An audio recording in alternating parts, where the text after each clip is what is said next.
I'm here on the job site with Dale, who's a framing contractor. Hey, good morning. Dale traded up to Geico Commercial Auto Insurance for all his business vehicles. We're here where he needs us most. Yep, they sure are. We make it easy for him to save on all his insurance needs, all in one place, with coverage that fits his business and bottom line. Oh, I shouldn't have looked down. It's all right. We're so far up here. Look at me. Take a deep breath. Oh, I'm good. So good. Get a commercial auto insurance quote today at geico.com and see how much you could save. Get more with Geico. This is the story of the one. As head of maintenance at a concert hall, he knows the show must always go on. That's why he works behind the scenes, ensuring every light is working, the HVAC is humming, and his facility shines. With Grainger's supplies and solutions for every challenge he faces, plus 24/7 customer support, his venue never misses a beat. Call quickgrainger.com or just stop by. Grainger, for the ones who get it done. This is the story of the one. As a maintenance supervisor at a manufacturing facility, he knows keeping the line up and running is a top priority. That's why he chooses Grainger. Because when a drive belt gets damaged, Grainger makes it easy to find the exact specs for the replacement product he needs. And next day delivery helps ensure he'll have everything in place and running like clockwork. Call 1-800-GRAINGER, click Grainger.com, or just stop by. Grainger, for the ones who get it done. Now you're listening to wrestling news that matters from people you want to hear it from, deep from within the confines of the internet. Covering WWE like no one else and covering TNA because no one else will. You are listening to the best in the world, Ring Rust Radio!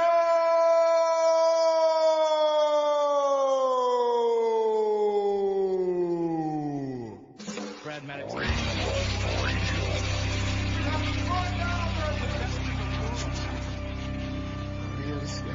got 141 and 2/3 chance of winning.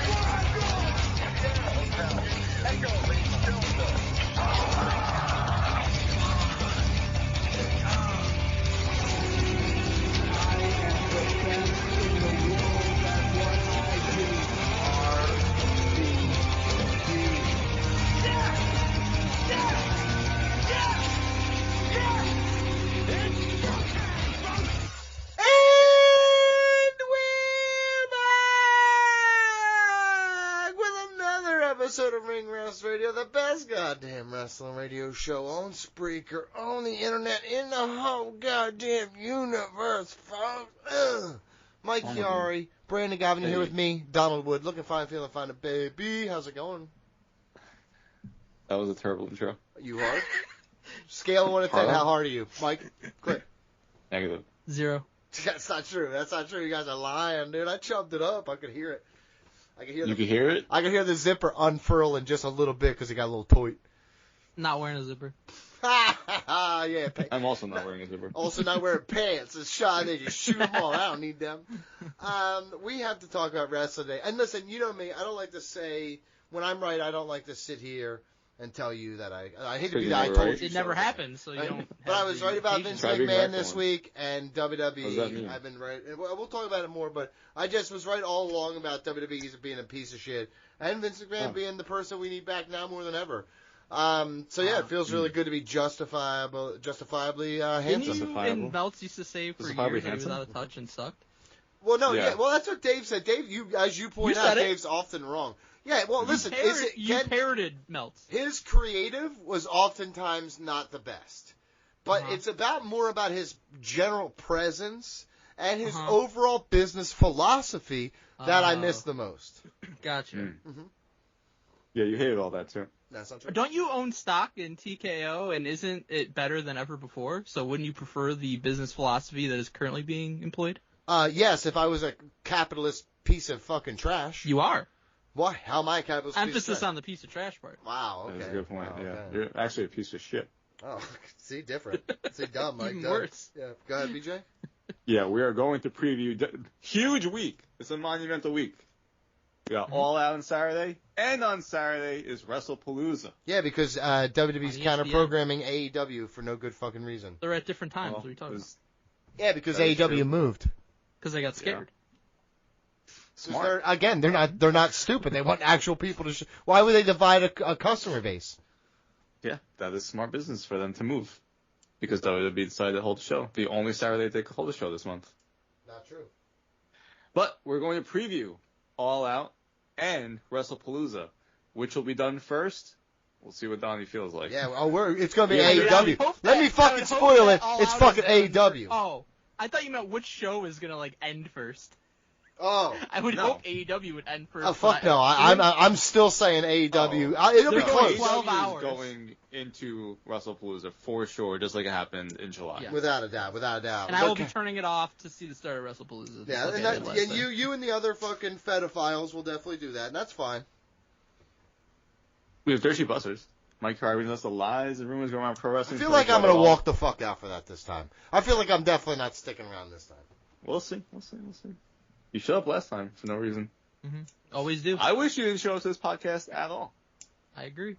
We also have the latest WWE fantasy standings, the fan emails, and so much more. Mike. Ring Rust Radio. Email us, be part of the show, ringrustradio@gmail.com. Also, buy our merchandise, prosandtees.com/ringrustradio. So many great t-shirt designs, including Cut Your Dick! Ooh. George Cruz been slacking on the new designs. He used to be our design guy. No, I don't know. He hates us now, though. So. He does. First off, he was never the design guy. That's Daniel Hayden. If you ever need shirts designed, Daniel Hayden. What to do. He paid him to do designs. That's not the design guy. Okay? No. He's the financier. The designs aren't going to happen unless George Cruz orders. Yeah, he's the financier. Listen, listen, it's a business thing. We got it. We're working on it. Sports at patreon.com/ringrustradio, where you can hear ad-free episodes, sign up for fantasy drafts and brackets, make us watch wrestling-related movies and pay-per-views, and so much more. Much more. Mm-hmm. You can also check out Ring Rust Radio on YouTube for updated clips and Triple R Gaming. Donnie, BG, and fans of the show have been playing different games like Chain Together, Schedule 1, Dead by Daylight, Headliners, and Midnight Murder Club each week, and posting early access on patreon.com/ringrustradio well before it hits YouTube. If you're interested in joining a session, email ringrustradio@gmail.com. It's spooky season, so we're doing all the spooky games this 2 months. I made September and October spooky season. I just decided I don't give a shit. So yeah, we got a bunch of haunted games and shit. I hope you like them. September. Yeah, but I mean, I can't do only Madden videos. Why? Isn't that what you've been begging to do? Have you done any Madden videos? Yeah, me and Mongo did it, and he fucking told me at the end he fucking hated that I kept taking offensive and defensive linemen and Eagles. I was like, what did you expect? I built in the trenches, dude. But that's fine. So what? Who are your skill position players? You're just waiting to take. Let me tell you something. When I got an offensive line above 85, I got 2 90s and 2 80s and one fucking center at fucking 79. I could make fucking Tajay Spears into fucking 1,500 yards. It don't matter to me. Honestly, I think in Madden it's never really mattered the fucking ratings of the offensive line. It's just that's not true. They're going to be what they're going to be. That's not true at all. That's not true. The offense, especially in recent years, the better your offensive line, the bigger the holes for your running back. And I like big holes. Mm-hmm. Nice and loose, big holes. Dude, gaping. Mm-hmm. I like my guys gaping, dude. All right, yes, but if you want to watch me and Mongo draft the team, and you can listen to his disappointment as I shoot him down, taking offensive fucking skill positions as I take a backup guard, then you can enjoy that. You'll love that. But we gotta talk wrestling, so let's do it.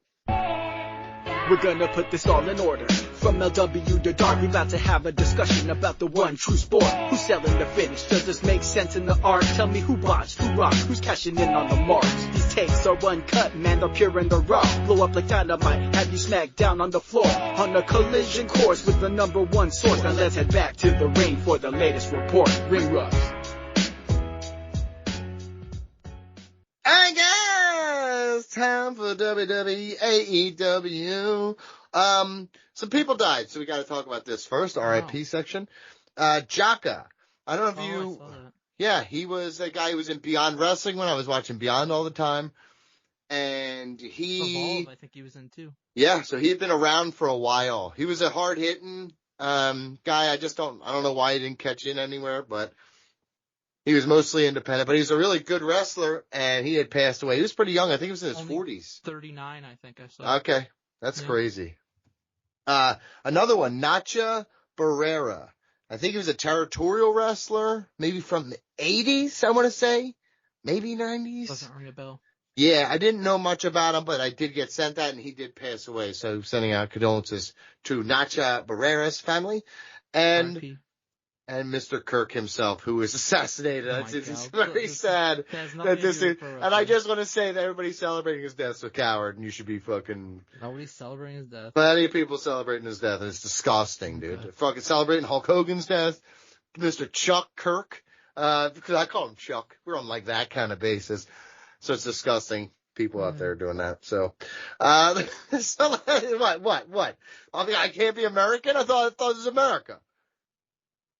And All right, also, when you want to mention every time there's a fucking school shooting in this country, then we can start picking and choosing specific.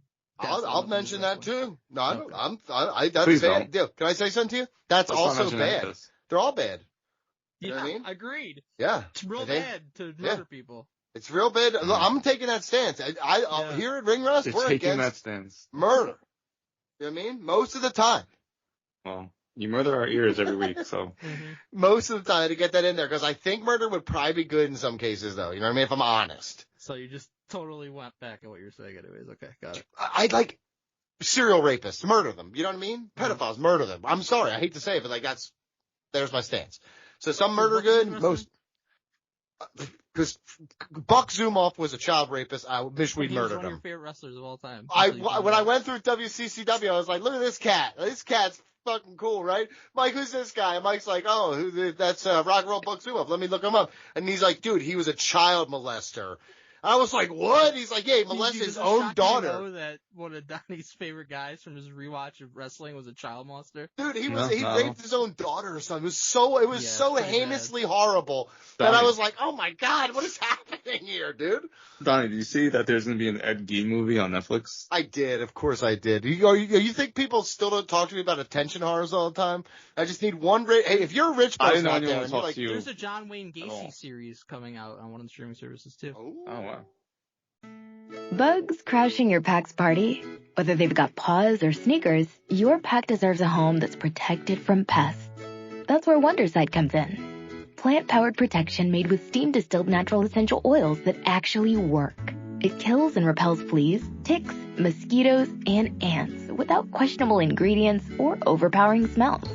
Safe to use around kids and pets when used as directed. Lab-proven to work fast. And proudly made in the USA.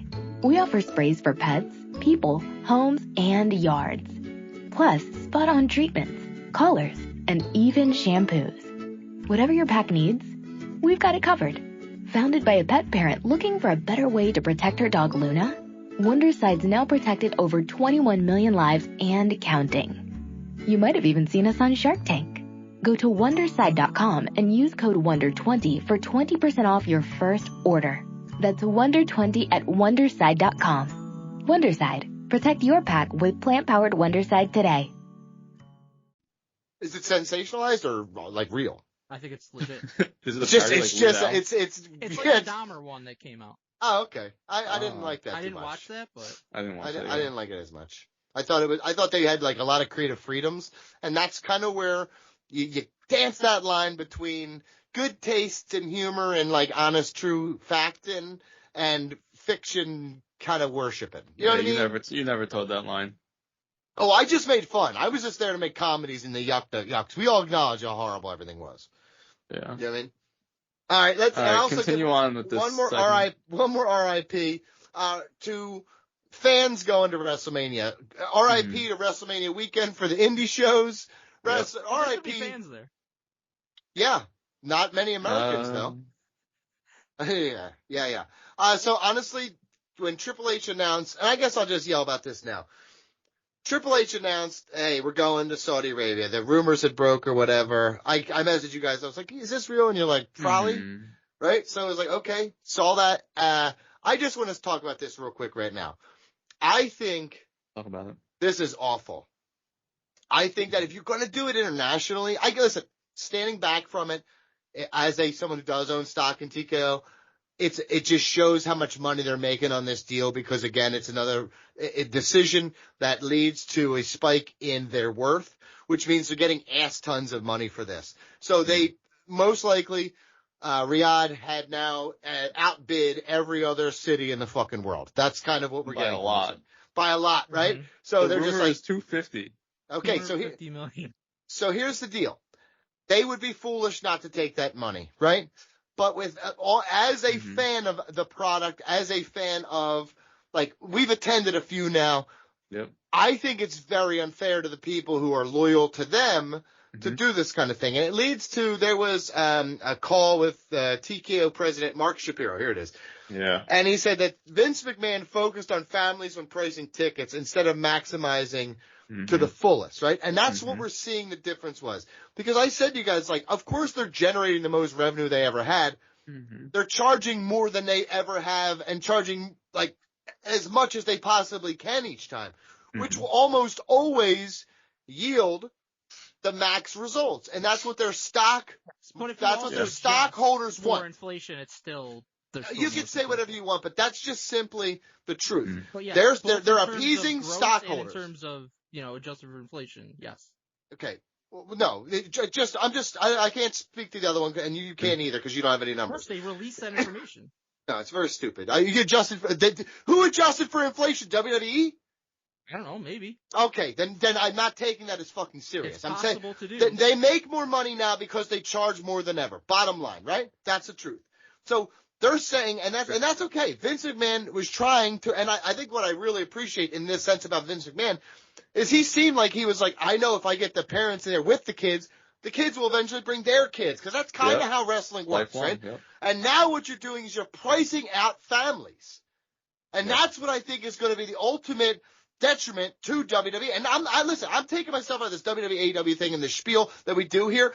I hate that when corporate style loses, when you're just, all you have to do is get those stockholders to be happy, and you have to turn a profit. At some point, you have to take losses to have the fucking people be loyal to you. And they're never going to anymore, and the result will be a worse product. I think the real reason why, that even D-Bry said it, the reason why WWE, they don't view AEW as competition. Obviously, they don't view them as competition. On a money, from a fucking fan perspective, from a TV's perspective, they don't view them as fucking true competition. Where they view them a problem is the fact that they are paying their fucking wrestlers 40 to 50% of the total value of the company, while WWE is paying their wrestlers much less than that. And by doing that, AEW is forcing WWE to pay more, and they know that that's what's going to fuck their bottom line in the long run. So they're trying to run AEW into the ground so they fucking don't have to do that. And to me, I think in all of that, this is what we talk about in terms of corporate fucking greed. When you go public, you have to appease your stockholders. And Mike, I know that this is capitalism. I know that this is what America was technically founded for. But I don't have to like it.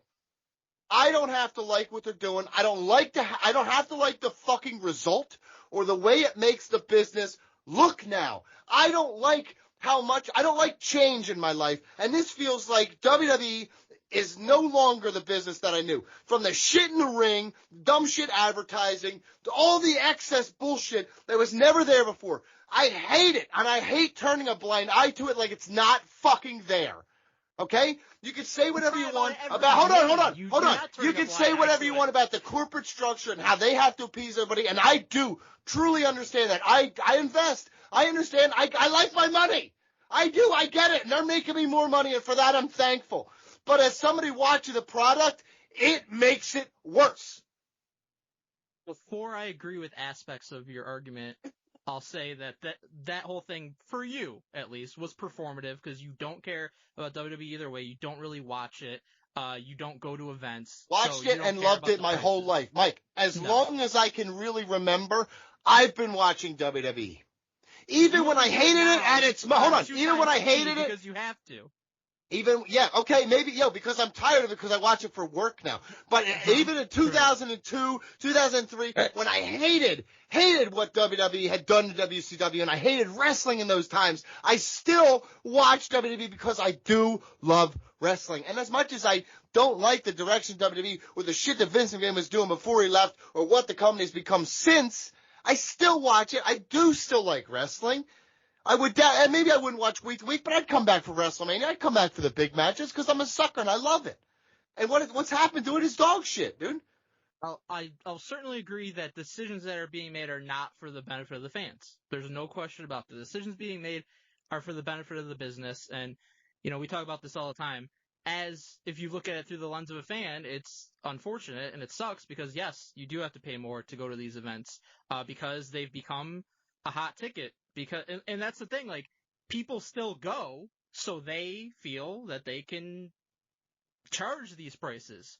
And the NFL does it, and, all these other sports leagues do it, and it's just the reality of the situation, unfortunately, and it's a give and take, because back for the last, 10 years or whatever you want to say, Vince was in charge, were the prices cheaper? Absolutely, but you're also going to sit for a 3-hour Raw, and most of the time it's fucking unwatchable, or you're going to a pay-per-view, in my case, to see Big Show knock out Randy Orton and Daniel Bryan at the end, and you leave mad.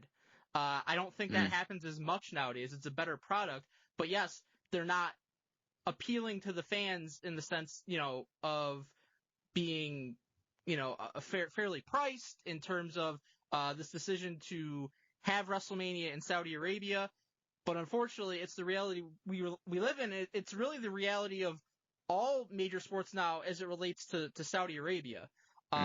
It sucks from a fan perspective because obviously, and not that, I don't know that we were going to go to WrestleMania 43 anyways. Maybe if it was in a certain place we would have. We're certainly not going to Saudi Arabia for it. Most people who are fans in the United States are not going to go to Saudi Arabia for it. And, you don't have all the festivities around it in the United States like you typically would, whether it's WWE related or whether it's the indies and stuff like that. I don't really care about that aspect of it, but you don't care. Hold on, you don't care about the indie aspect of it? No, I don't care about them capitalizing off WrestleMania weekend because they can go do their own thing somewhere else if they want to do that. Yeah, but the idea was you were all gathered in the same place, and you had all of the fans gathered in the same place. It became like a convention. It's not WWE's responsibility to care. Sure, dude. But you created an ecosystem that they leech off of all the time, and then they abandon it. Sure, but that has nothing to do with anything. I'm totally fine with them doing that. They don't have any. Honestly, that's sickening. That's sickening, and you're fucking no disgusting. Responsibility. They have nothing to do with the other companies. I disagree. I think you do. But I'm not happy that this is going to be happening in Saudi Arabia because, obviously there's the human rights issues in Saudi Arabia but our government fucking ignores it. All these other sports leagues and businesses ignore it. The NFL is having, through Fanatics, this fucking flag football game with Tom Brady and all these NFL legends and current NFL players. I can't imagine what Saudi Arabia is paying for that. PGA Tour, I don't know what's happening with it, but they did have an agreement in place for a merger with Live Golf where Saudi Arabia would be backing the PGA Tour. Formula One running races in Saudi Arabia. Fucking Canelo and Crawford was promoted by Saudi Arabia, and everything we're seeing now is this Turkey Al-Ashish guy, and they're calling him Your Excellency, and he's fucking on every sports thing you could possibly watch. This is the reality we live in, where Saudi Arabia has so much fucking money that if they want something, unless you're willing to really take a moral hard line, these sports leagues are just going to go with it. It would not shock me at all within the next 5 to 10 years if there's like a Super Bowl in Saudi Arabia, because the money's just going to be too much to turn down. And that's the reality we live in. It sucks for the fans, but I guess if I was running a business like that and I was getting thrown $250 million at me, like, what decision could I make other than to take that money? Because you have to for your shareholders. It's a shitty situation that Saudi Arabia is basically just able to do whatever they want, and people do it. To me, this is fucking disgusting. I agree with a lot of what Donnie said. First off, I said it from the start. I even hated when they just had the Prime logo on the mat. Now, if you go to Raw on Netflix, there's tons of logos all over the mat. And I fucking hate it. I've always hated it. I hate it in every company. Hated it in New Japan. Doesn't matter where it is. I always hate it. I always appreciate that Vince had the mat as sacred. I understand promotions around ringside, perfectly fine. Even the promotions, between matches, okay, it is what it is. Sponsor your matches. I get it. It's smart business.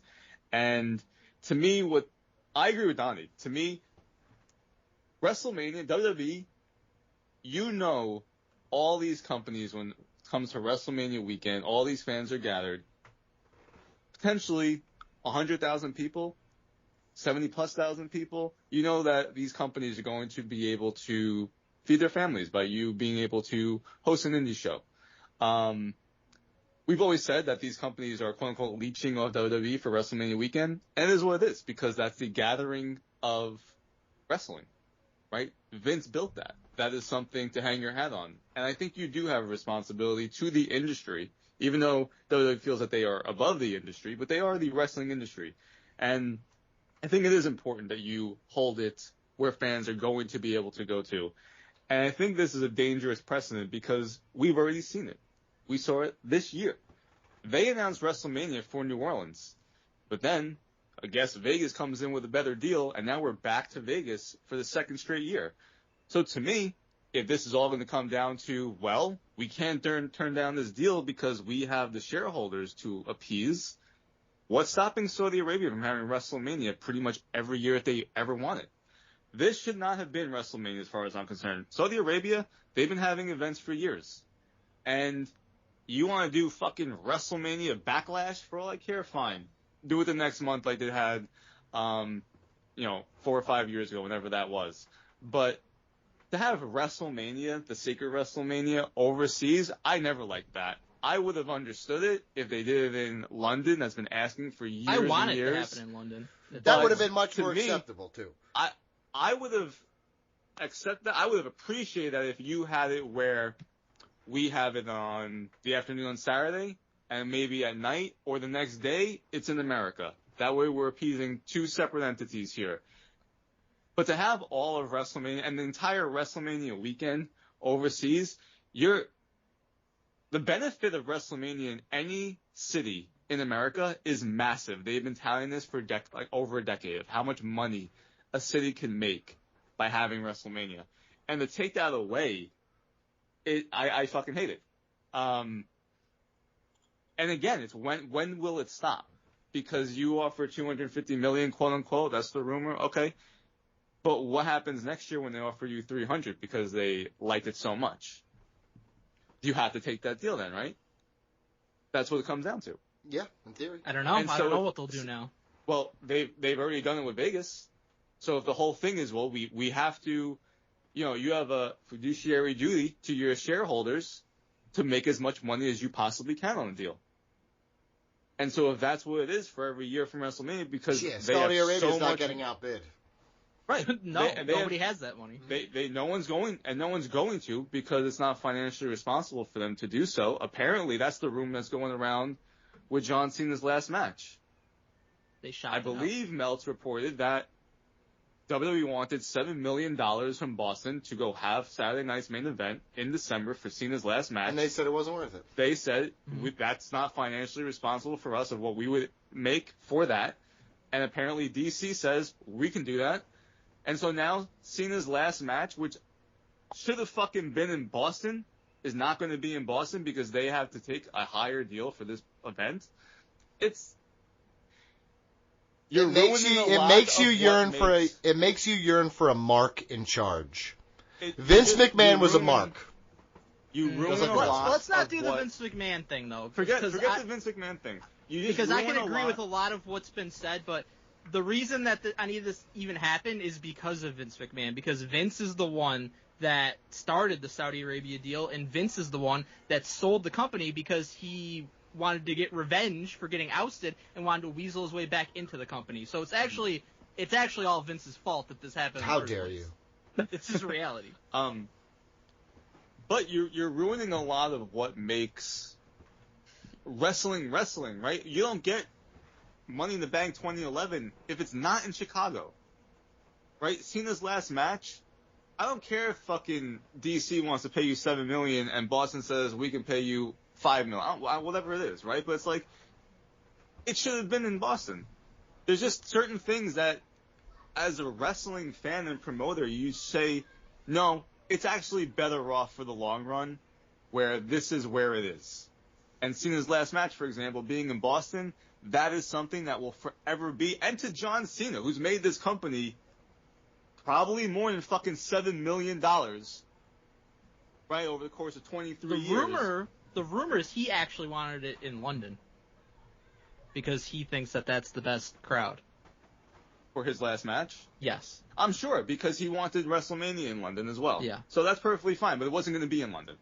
Right. So, fact of the matter is, you were between Boston and apparently D.C., and it should have been in Boston. And this is just another point about when it comes to WrestleMania, of how important it is of where you place it. And having people congregate from all over the world, they would tout this. All these different countries coming together in America, in this city, to go watch this show for 1 or 2 nights was a huge deal. And like you said, Mike, I agree. People aren't going to fucking do that to go to Saudi Arabia. So you got your money, but you're ruining what makes WrestleMania WrestleMania. We've had plenty of shows in Saudi Arabia. We've seen the spectacle. I'm sorry, but there's not going to be anything different that they can do for WrestleMania compared to what they did for Crown Jewel or whatever fucking event that they just had in June. It's not going to be the same. We are probably going to get deal. The Rock versus Roman Reigns and like Stone Cold versus CM Punk, though. I will Possibly. say that. For the amount I of money hope we they're at gonna least spend. get that out of it. Okay, but you also may have gotten that. They had that in just a fucking random show. We don't even Crown Jewel. That could have just happened if they fucking really wanted it to be. Didn't have to be WrestleMania because they have just so much money to throw around. That's what they wanted with their $250, I guess. Sure, they want, and to have that branding, fuck it, give them Wrestlepalooza. You got half of it. It's just. What about Palooza Mania? Listen, it is what it is. It is what what about it Great Balls of Fire? It is what it is. The Saudi Arabia's like got it. lots and tons of money, and WWE likes lots and tons of money. And welcome to business in America. If Saudi Arabia, honestly, let's be honest, BJ, Saudi Arabia says we want to advertise on Ring Rust Radio. We'll give you $1 million a year. I'll fucking come out here in a fucking headdress and fucking do whatever the fuck you want me to do. Not the same thing, but. They already got the Royal Rumble. Speaking, it is, but in a manner of speaking, it's very similar in my opinion. But it is what it is. No, so let's get into the Royal Rumble. They got the Royal Rumble next year. If Saudi Arabia is listening right now, I will sell out. Honestly, I mean I won't do anything anti-American, but I'll talk up all Saudi things Arabia. That are anti-American, I won't kill anybody though. That's too American to kill people. You're disgusting. But it is definitely American. So let's talk about AEW All Out. Let's get started with the hold on. The only benefit of it being in Saudi Arabia, it's probably going to be like 12, 1, 2, 3 o'clock in the afternoon. Also, it's all the stars who ever existed. They're going to bring people back from the dead at these prices, dude. Yokozuna. Dude, seriously, you don't think fucking you wanted to talk to Bam Bam? This is your shot. I really do think we get Rock and Roman, and I hope Stone Cold and CM Punk. And I think Undertaker and Shawn Michaels. Shawn Michaels is going through surgery right now just so he can do it again. He's getting double knee. Like seriously, he is like, hold the fucking phone. This is I'm about to get another 12 mil for a fucking 10-minute match. I do think we see. I really think Taker will come back out of retirement because his last match was in front of no fans. Oh yeah, 100%. Dude, if we're getting Shawn Michaels and Undertaker again, I'm 100% convinced of it. The race of a lifetime at WrestleMania. That is what melts through out there as far as, okay, they have all this money to pay for this show. They want all the legends like they always do. Mm-hmm. And so my question then. He didn't get to see The Rock when he was just a baby emperor, and now that he's a big old emperor, he gets to fucking have all the toys he wants. Would you guys, because, I mean, these guys are going to be in like in their 60s. Are you asking me to go to Riyadh with you? No. Would you guys want to go to Riyadh? Do you think that we would actually get actual matches or like a battle royale like they did at WrestleMania 17? Like a gimmick battle royal? Yeah. First of all, I pray we get a fucking gimmick battle royal. Second of all, I don't think they're throwing The Rock and Stone Cold in the gimmick battle royal. I agree. Though. Like, I think if that happens, they're having real matches. Yeah. I said, I think they would I don't think it's a question. Against Roman Reigns, against CM Punk. Can I tell you the truth? For $250 million, I think the Prince is booking this. More or less. More or less. At least booking the big. If I'm paying $250 million, dude, you better move aside. I'm driving. I'm not. It's wild, dude. That's a lot of money. Okay, so let's go to AEW All Out because that's what people came here for. They don't give a shit about our dumb shit WWE opinions about Saudi Arabia. Blah, blah, blah. Who cares, right? Honestly, if that didn't record, they didn't even hear most of it, so it doesn't even matter.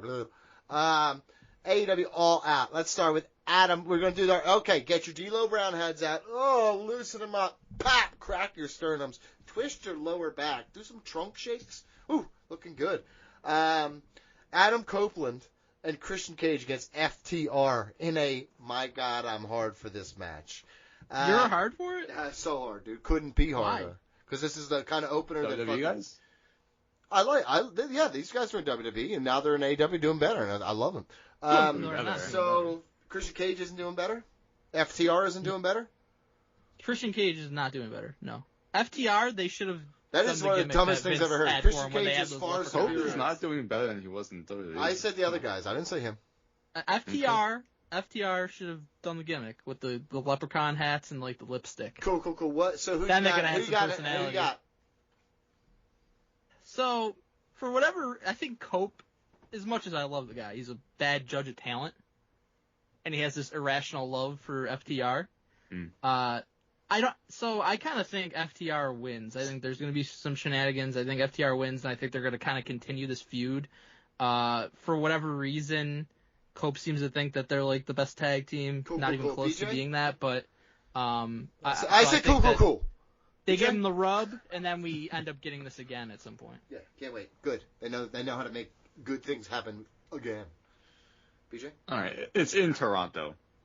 I think Tony will book Cope and Cage to win, but FTR attacks them after. Yeah, I'm going with Cope and Cage to win because it's in the Canadas. Yeah. The Hurt Especially Syndicate. if this really does open. I mean, this is the first match listed on the wiki, but I doubt it opens. I don't think it opens. But if it does, I would definitely think. I think it's probably gonna be like the semi. I think it 100%. I agree with that. Actually, it might be the main event because Hangman versus Kyle Fletcher is not a good main event because you know obviously what's happening there. No, that's not true. So you have Cope and Cage are going to open up. I think what you're going to get is you're going to get the ladies main eventing here. No, 0% chance of that. Which match? The Timeless Tony Storm match. No, there's a 0% chance that's the main event. That one doesn't even have as much heat as Mercedes. It has zero heat. Here's the thing. I always think the men's main event are the men's championship main events because Tony said that explicitly years ago, and he has not deviated from that. But if anything were, it'd be he the has Timeless. Deviated from that. I saw it. I never saw it. Maybe some lights out matches. Stadium Stampede and they fucking were like that was Anarchy in a the lights Arena out. and shit. That's lights out, dude. Sting's retirement was the main event. Yeah, that's the tag team match. Told you. It's championship match. Told you. Okay, Hurt Syndicate against Ricochet and Goa. I'm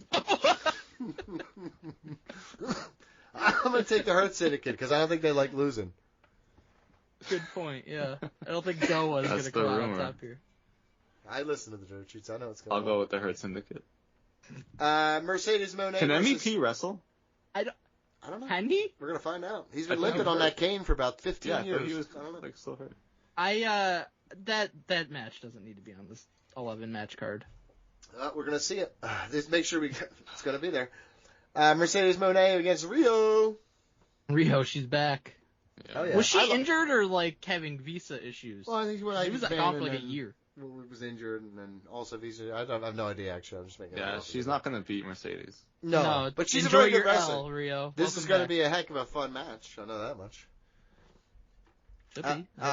John Moxley and Darby Allin in a coffin match. Usually not for coffin matches, but I'm going to choose to think this is a Grave Consequences match. This is what I'm most excited to see on the pay-per-view. Yes, big time. Again, saying Grave Consequences instead of coffin match. Coffin match makes you think of Yokozuna and Undertaker.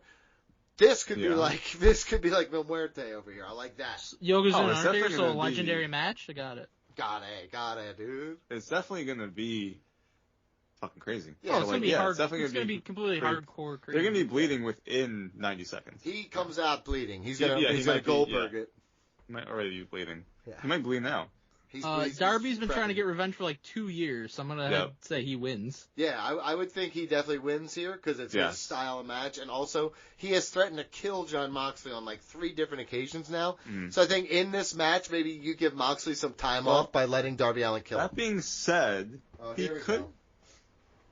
he could be doing that backdrop from into the 60 coffin. Feet, into the coffin. Moxley maybe moves and then closes the lid. I think he's going to do it onto Moxley. He can do it onto Moxley, and then Claudio comes in, closes the lid. They both lose. Claudio wins. Okay, got to give him. That was for the Who contract. Who gets set thing? on fire in this match? I think somebody will. The coffin. Marina Shafir. Coffin. Shafir? Oh, wow. Shafir. Yeah, Shafir. Used to be Shafir, now Shafir. MJF versus Mark Briscoe. In the classic tables and thumbtacks match. Yep. Like, what is that? It was Just call it no GQ. No, it was a thing that Mark Briscoe had said. That's like it's saying a thing that tables, Mark. ladders, Listen. chairs. It was gonna be like. But here's the thing, like, is it a tables match rules? That's what I was going to say. I don't know. Listen, Is it tables it match? came from a promo that Mark Briscoe did where he said, "I don't care what kind of match it is," and he just randomly like naming off matches, and tables and thumbtacks is just something he said in his ramblings, and it became like a meme. So now it's the match. But what's the rules? I don't know. I would assume fucking first person. Is it just a table? Goes through the table and thumbtack. And thumbtacks. I don't think that's what it's going to be, though. I have no idea. We'll find out. I think it's we'll going to find be out pinfall. I can't I think wait. it's going to be pinfall also. I don't think they've ever done a tables match, like rules type of match in AEW. They will have a graphic. At this point in wrestling, like, lore, just a regular tables match doesn't do it. No. People go through tables all the time, so, like, it's not like it was novel in 2000. Yeah. I will tell you right from the best table match ever was Big Show and Cody.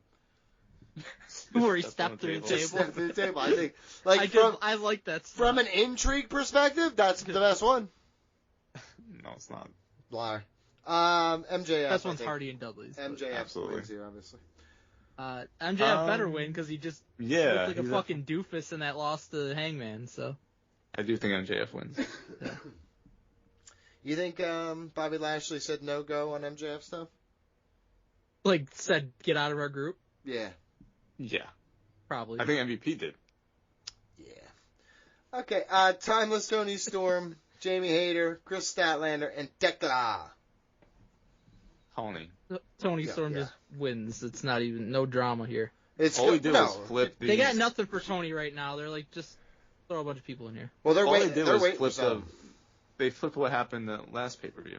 Yeah, they gave new people. Like Mercedes in the Fatal 4-Way, and now Tony Storm's in the Fatal 4-Way. It's like that's all they can do with their This is women. the AEW special, and I've been saying it for how long. They can only book 2 women at a time. Hey, listen, man. Even that gets a little too tiring for them. Wish it was There's more. only 10 matches on the show, Mike. Yeah, dude. Mm-hmm. Get a grip. Get a grip. Hangman Page and Tony Storm. Hangman Page against Kyle Fletcher. I don't think we're going to get a shock win here. No. They do love Kyle Fletcher, but I just don't see it. Did you see what the rumor was on this match? No, sir. No. That it was supposed to be Hangman and Wardlow, but Wardlow tore his pec or whatever. Then why did Wardlow attack? Yeah, that rumor makes no sense to me whatsoever because I'm not he sure attacked if that was true or Swerve, not. and you're going to bring in Wardlow his first matches for the world title and he loses as the big heavy for the Don Gallows family. That doesn't seem like it was going to happen. I agree. It sounds way wrong to me. Yeah. Can I be honest? Yeah. It's time for Page to lose. No, I just disagree. He doesn't have to have a long reign, but I don't think enough. Kyle Fletcher is not the guy. The ratings have been abysmal. Kyle Fletcher's not that guy. I don't think it's got anything to do with Adam Page. I think there's other issues and lack of stories being told around Adam Page. That could be the issue. If you ask me, Darby wins against Moxley, and then you let Darby go against Hangman Page and let Darby beat him. I really think MJF should just be the guy to beat him because he's so far and away their most entertaining guy. Okay, let MJF I don't go think against... they do Darby and Page. Well, okay, then do MJF Page, let MJF take it from him, and then let Darby chase it and take it from MJF. They just did MJF and Page. He didn't cash in his fucking title match because they did that dumbass. Yeah, dummy. That's true. Okay. Yeah, you dumb idiot. Yeah. So let fucking MJF let this main event. MJF cashes in. That's a good way to. They're not allowed to do cash-ins anymore. Remember they changed it. Now you have to do it. They stole the Dario Cueto thing. You have to wait. Yeah. Guess what? He comes in and says, "I never had to announce it though."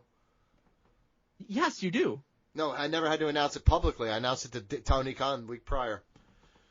That would be an AEW thing to do. That would just make Tony such a heel. It makes no fucking sense. We got to get around it. I need this. I need this in my life. We've talked myself into it. Okada versus Takeshita versus Mascara Dorado against the Beast Mortis. No, or the Beast Mortos. Mascara Dorado or the Beast Mortos, a.k.a. the Beast Mortos because he's in a relationship with Mercedes. Yes, someone's about to get a push. Doesn't even matter. Okada's winning. It happens in every company. Obviously. Don't do it.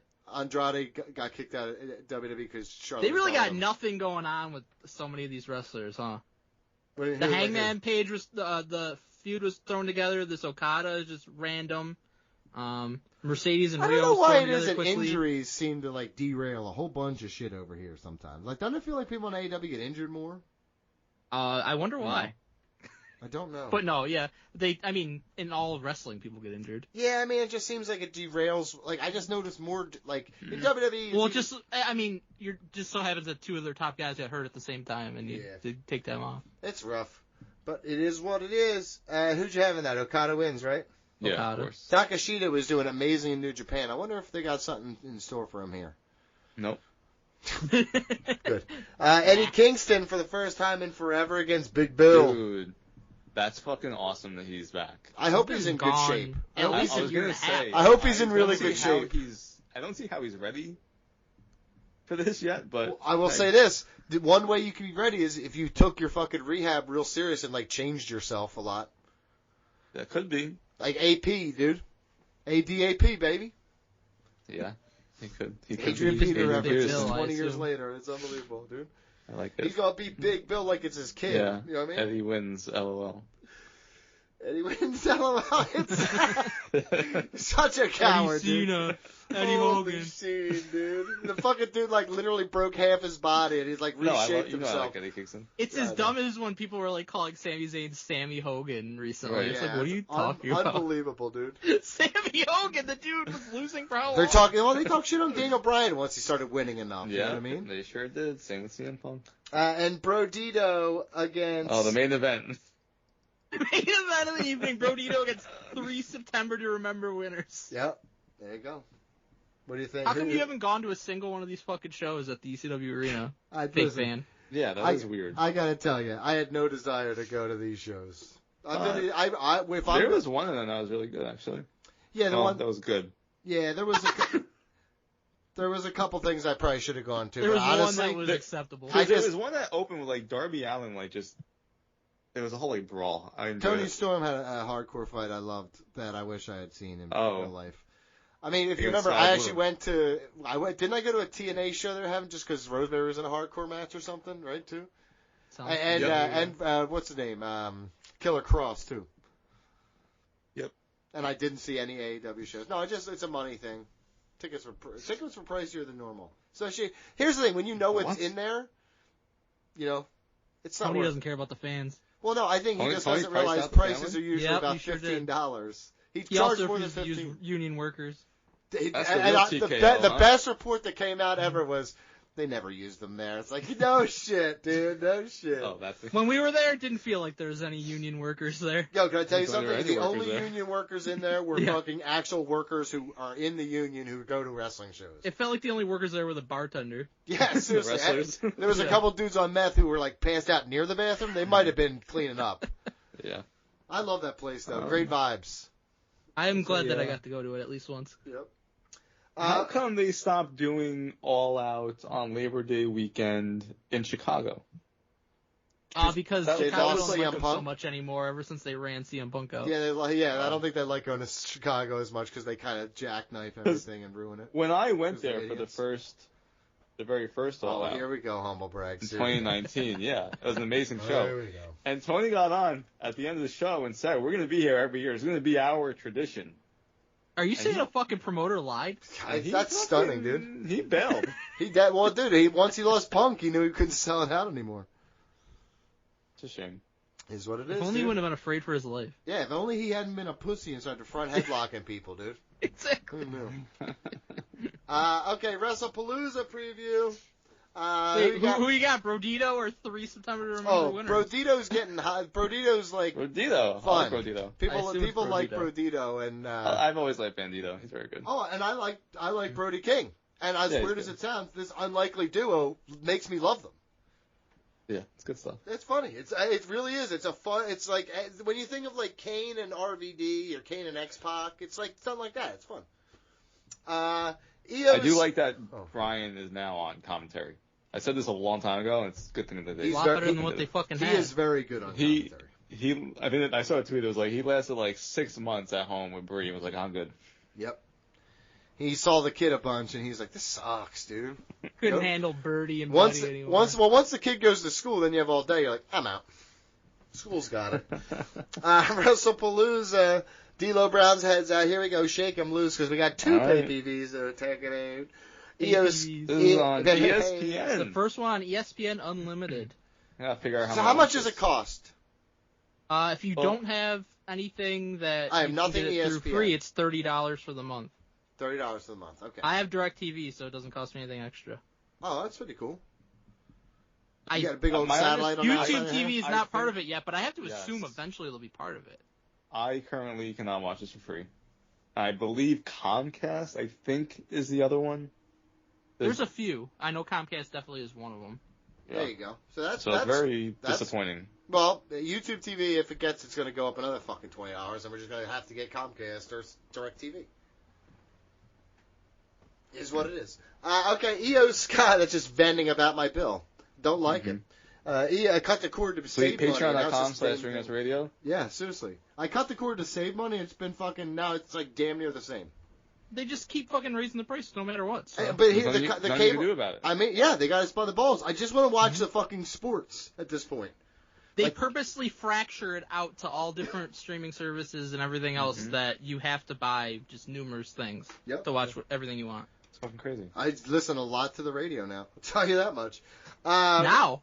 Yeah, you watch on the radio. Yeah, watch on the radio, dude. You should see it, man. I do watch. I'll mute the TV and put the radio on even when I'm watching the TV. That's weird. It sounds incredible when Jalen Hurts throws for 100 yards. Dude, he sounds incredible. Chris Jones like, yo, you throw for 100 yards, motherfucker. And he's like, we won the game. Shut your ass up. And we did. We won the game. It wasn't because of him, though. It was because of the whole offense and the whole defense. It's also because the fucking Chiefs are cooked. Yeah, it's because his ass got shoved. Yeah, dude. That's a legal play. Stop crying about it. Well, I can't run it as good as you, so I don't like it. The Bills run it very well, actually, and they still want to They do not run it nearly as well as the Eagles. They run it the second best in the league. Yeah. No one does like the Eagles. By numbers. No one pushes tush like us, baby boy. But they do it legally. They don't line up offsides. That's very stupid. They should try, though. I'm going to tell them to start doing it. I swear to God, why wouldn't you, dude? If we're doing it and it's quote-unquote illegal, yeah. I guess. Yeah, who cares? If they're not calling it, why wouldn't you do it? Do you not like winning? I don't know. Io Sky versus Stephanie Vaquer. The Queen. Stephanie Vaquer wins, okay? This is, to me, like one of the tougher calls, but... She was at the Saudi Arabia thing. Io Sky wasn't, dude. It's obvious what's happening here. Don't lie to me. Because my thought was that it was going to be Naomi. She definitely was. So was Seth Rollins. They all were. You seen them? Yeah, they were sad. Bianca Belair. Happy about this. Bianca Belair up there sounding like a fucking like a prisoner of war. She had to lie. She's out there. She's out there doing like. You ever see the guy who's like, I am doing well here, but he's Morse coding with his eyelids that he's in danger, right? She's doing that. She's blinking. She's like, get me the fuck out of here, dude. I think the original plan for this would have been Naomi like retaining against Stephanie, so I think they have to completely go in a different direction and have somebody else become champion, obviously. So I could see them, going with Io as just the replacement for Naomi, but because they're building out this thing with Asuka and Kairi and Io, I'll say that Asuka costs Io and Stephanie wins the title. PJ? I'll go with Stephanie. Yeah, I don't have any reason. I just think. Is that for fantasy reasons, PJ? No, she was sad at the fucking Saudi thing. I thought she was going to beat Naomi at Paris. I did not. The Usos against the Vision, Bronson Reed and Braun Breaker. The Browns. The Usos are back. That's pretty fun. Yeah, I don't understand what they're fucking doing with this LA Knight thing, though. I don't know. I think we're turning Jay heel now. Well, I don't think they're actually turning Jay heel. He's acting heelish, but he was on the phone with somebody. Was it Roman? Was it? I don't know. I'll Solo? tell you what. I think the Vision wins here because Jay kicks Jimmy's head off. No, I don't think that. Yep. Turn him the most popular star in the company. No, Jay kicks Jimmy. The Vision. Yeah, that's what I said. Yeah. The Vision just beat Jimmy and LA Knight on Raw. Yeah. So typically that would mean that the Usos would win. Mm-hmm. But I could see like LA Knight kind of interfering and screwing it up for the Usos. I'll go with that. I will say the Vision wins. Sweet Beach. So here's the thing: as I look up and down this card, here we go. Heels and faces. Tell me about heels and faces. Like this is I mean, I Well, guess no, that's Vince. That's Vince booking, dude. That's Vince booking, dude. I know, but I think you need to have at least a heel win something here. And so I'm gonna go with the Vision. I think, yeah, I agree. Because I only see one other heel winning. Punk and AJ Lee against Seth. We didn't even talk about AJ Lee being back. She's back. Not a big deal. Not a big deal. Not a big deal. I will say that people are very excited about it, but I wasn't. I never really cared about her that much. And she has a unique promo style, but I've always liked her. This shit sucks. She was a rat and got fucking all excited, and then here we go. Oh! Hey, it was what it was, dude. I'm just listening to what my That's fucking boy over here, what's his name, Matt Riddle said. She's just a rat, and she fucking found her fucking... Yeah, that's what you want to do. Go with what Matt Riddle said. It is what it is, dude. Matt Riddle wasn't even around a decade ago. Hey, dude, I'm just hearing. He's just saying what he heard. I'm saying the reality of the situation is that the fan base as a whole is excited that fucking AJ's back, and that's really what matters. That's great. Really happy for everybody.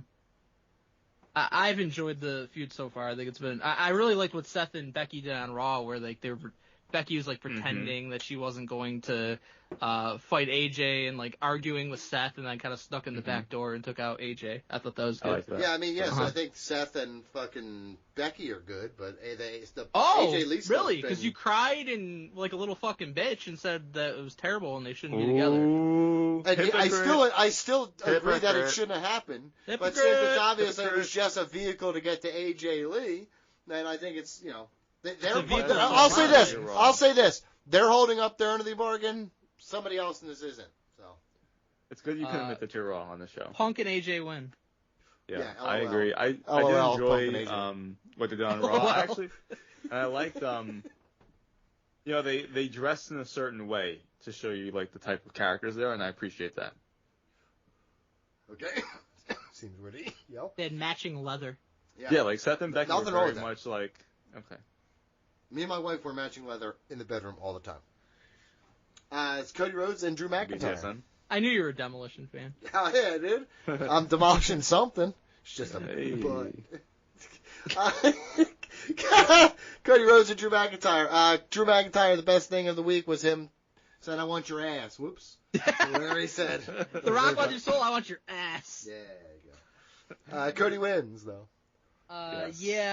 Cody back from his Street Fighter filming and from having a secret child. Congratulations to him.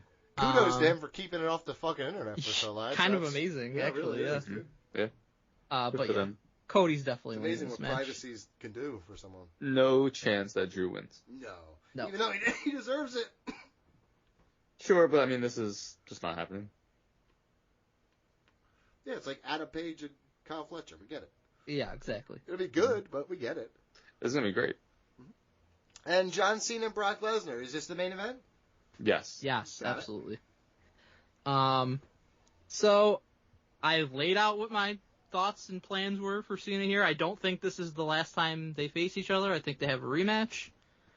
And if that's the case, I think you have to have Brock win. It's his first match back in a couple of years. If you don't, it's like a fucking redo of Extreme Rules in 2012 or whatever it was when he comes back and Cena beats him for no reason.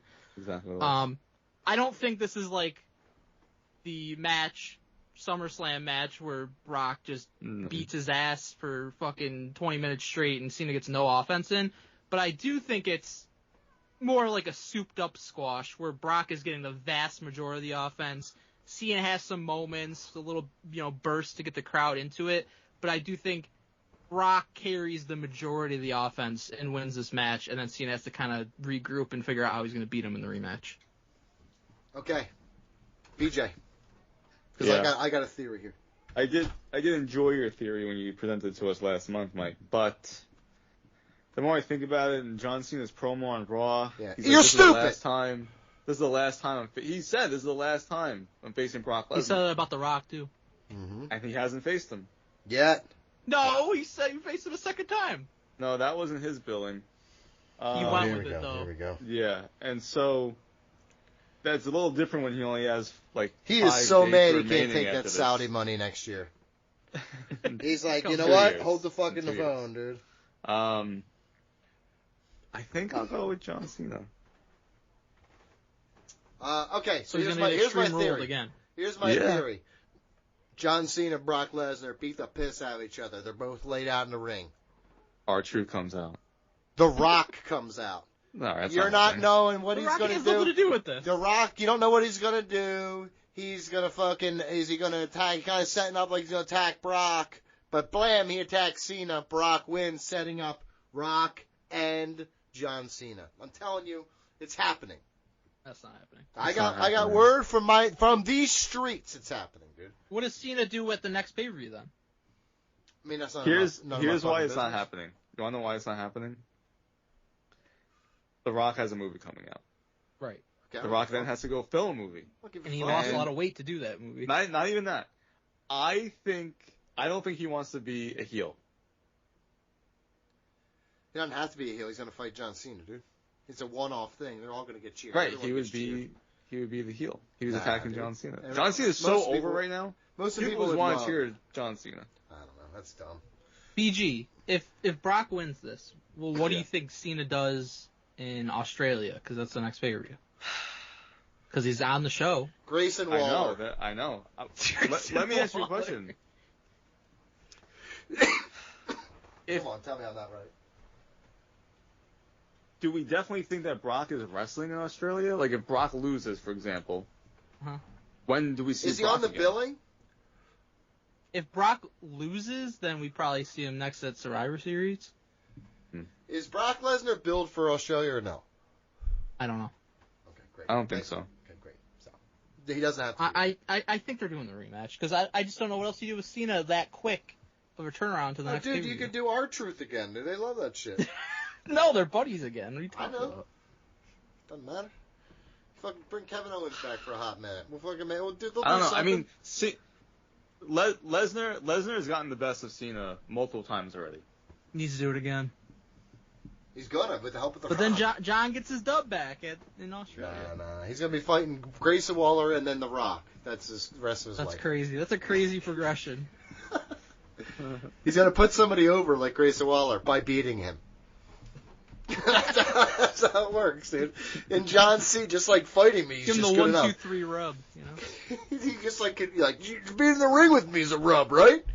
It's like, nah, dude, that's not how that He's word definitely works. said that to people. Oh, before. dude, yeah, he definitely was. Vince definitely He explained said to it to him. Nexus at SummerSlam. Yeah, Before they're we like, beat 'em all. fucking, here's our chance, and they're like, he's like, hold up here for a second, boys. Okay, was that it? That's it. Cool. Let's talk about Worlds Collide. I didn't really watch it. We'll run through it. I watched. Fucking 10 o'clock at night on a Friday. Yeah, it was like I was fighting to stay awake at the end, but I made it. I literally fell asleep, Mike, like 5 minutes before Dom's win, and then woke up to see that he won. Oh, good. You saw the important part.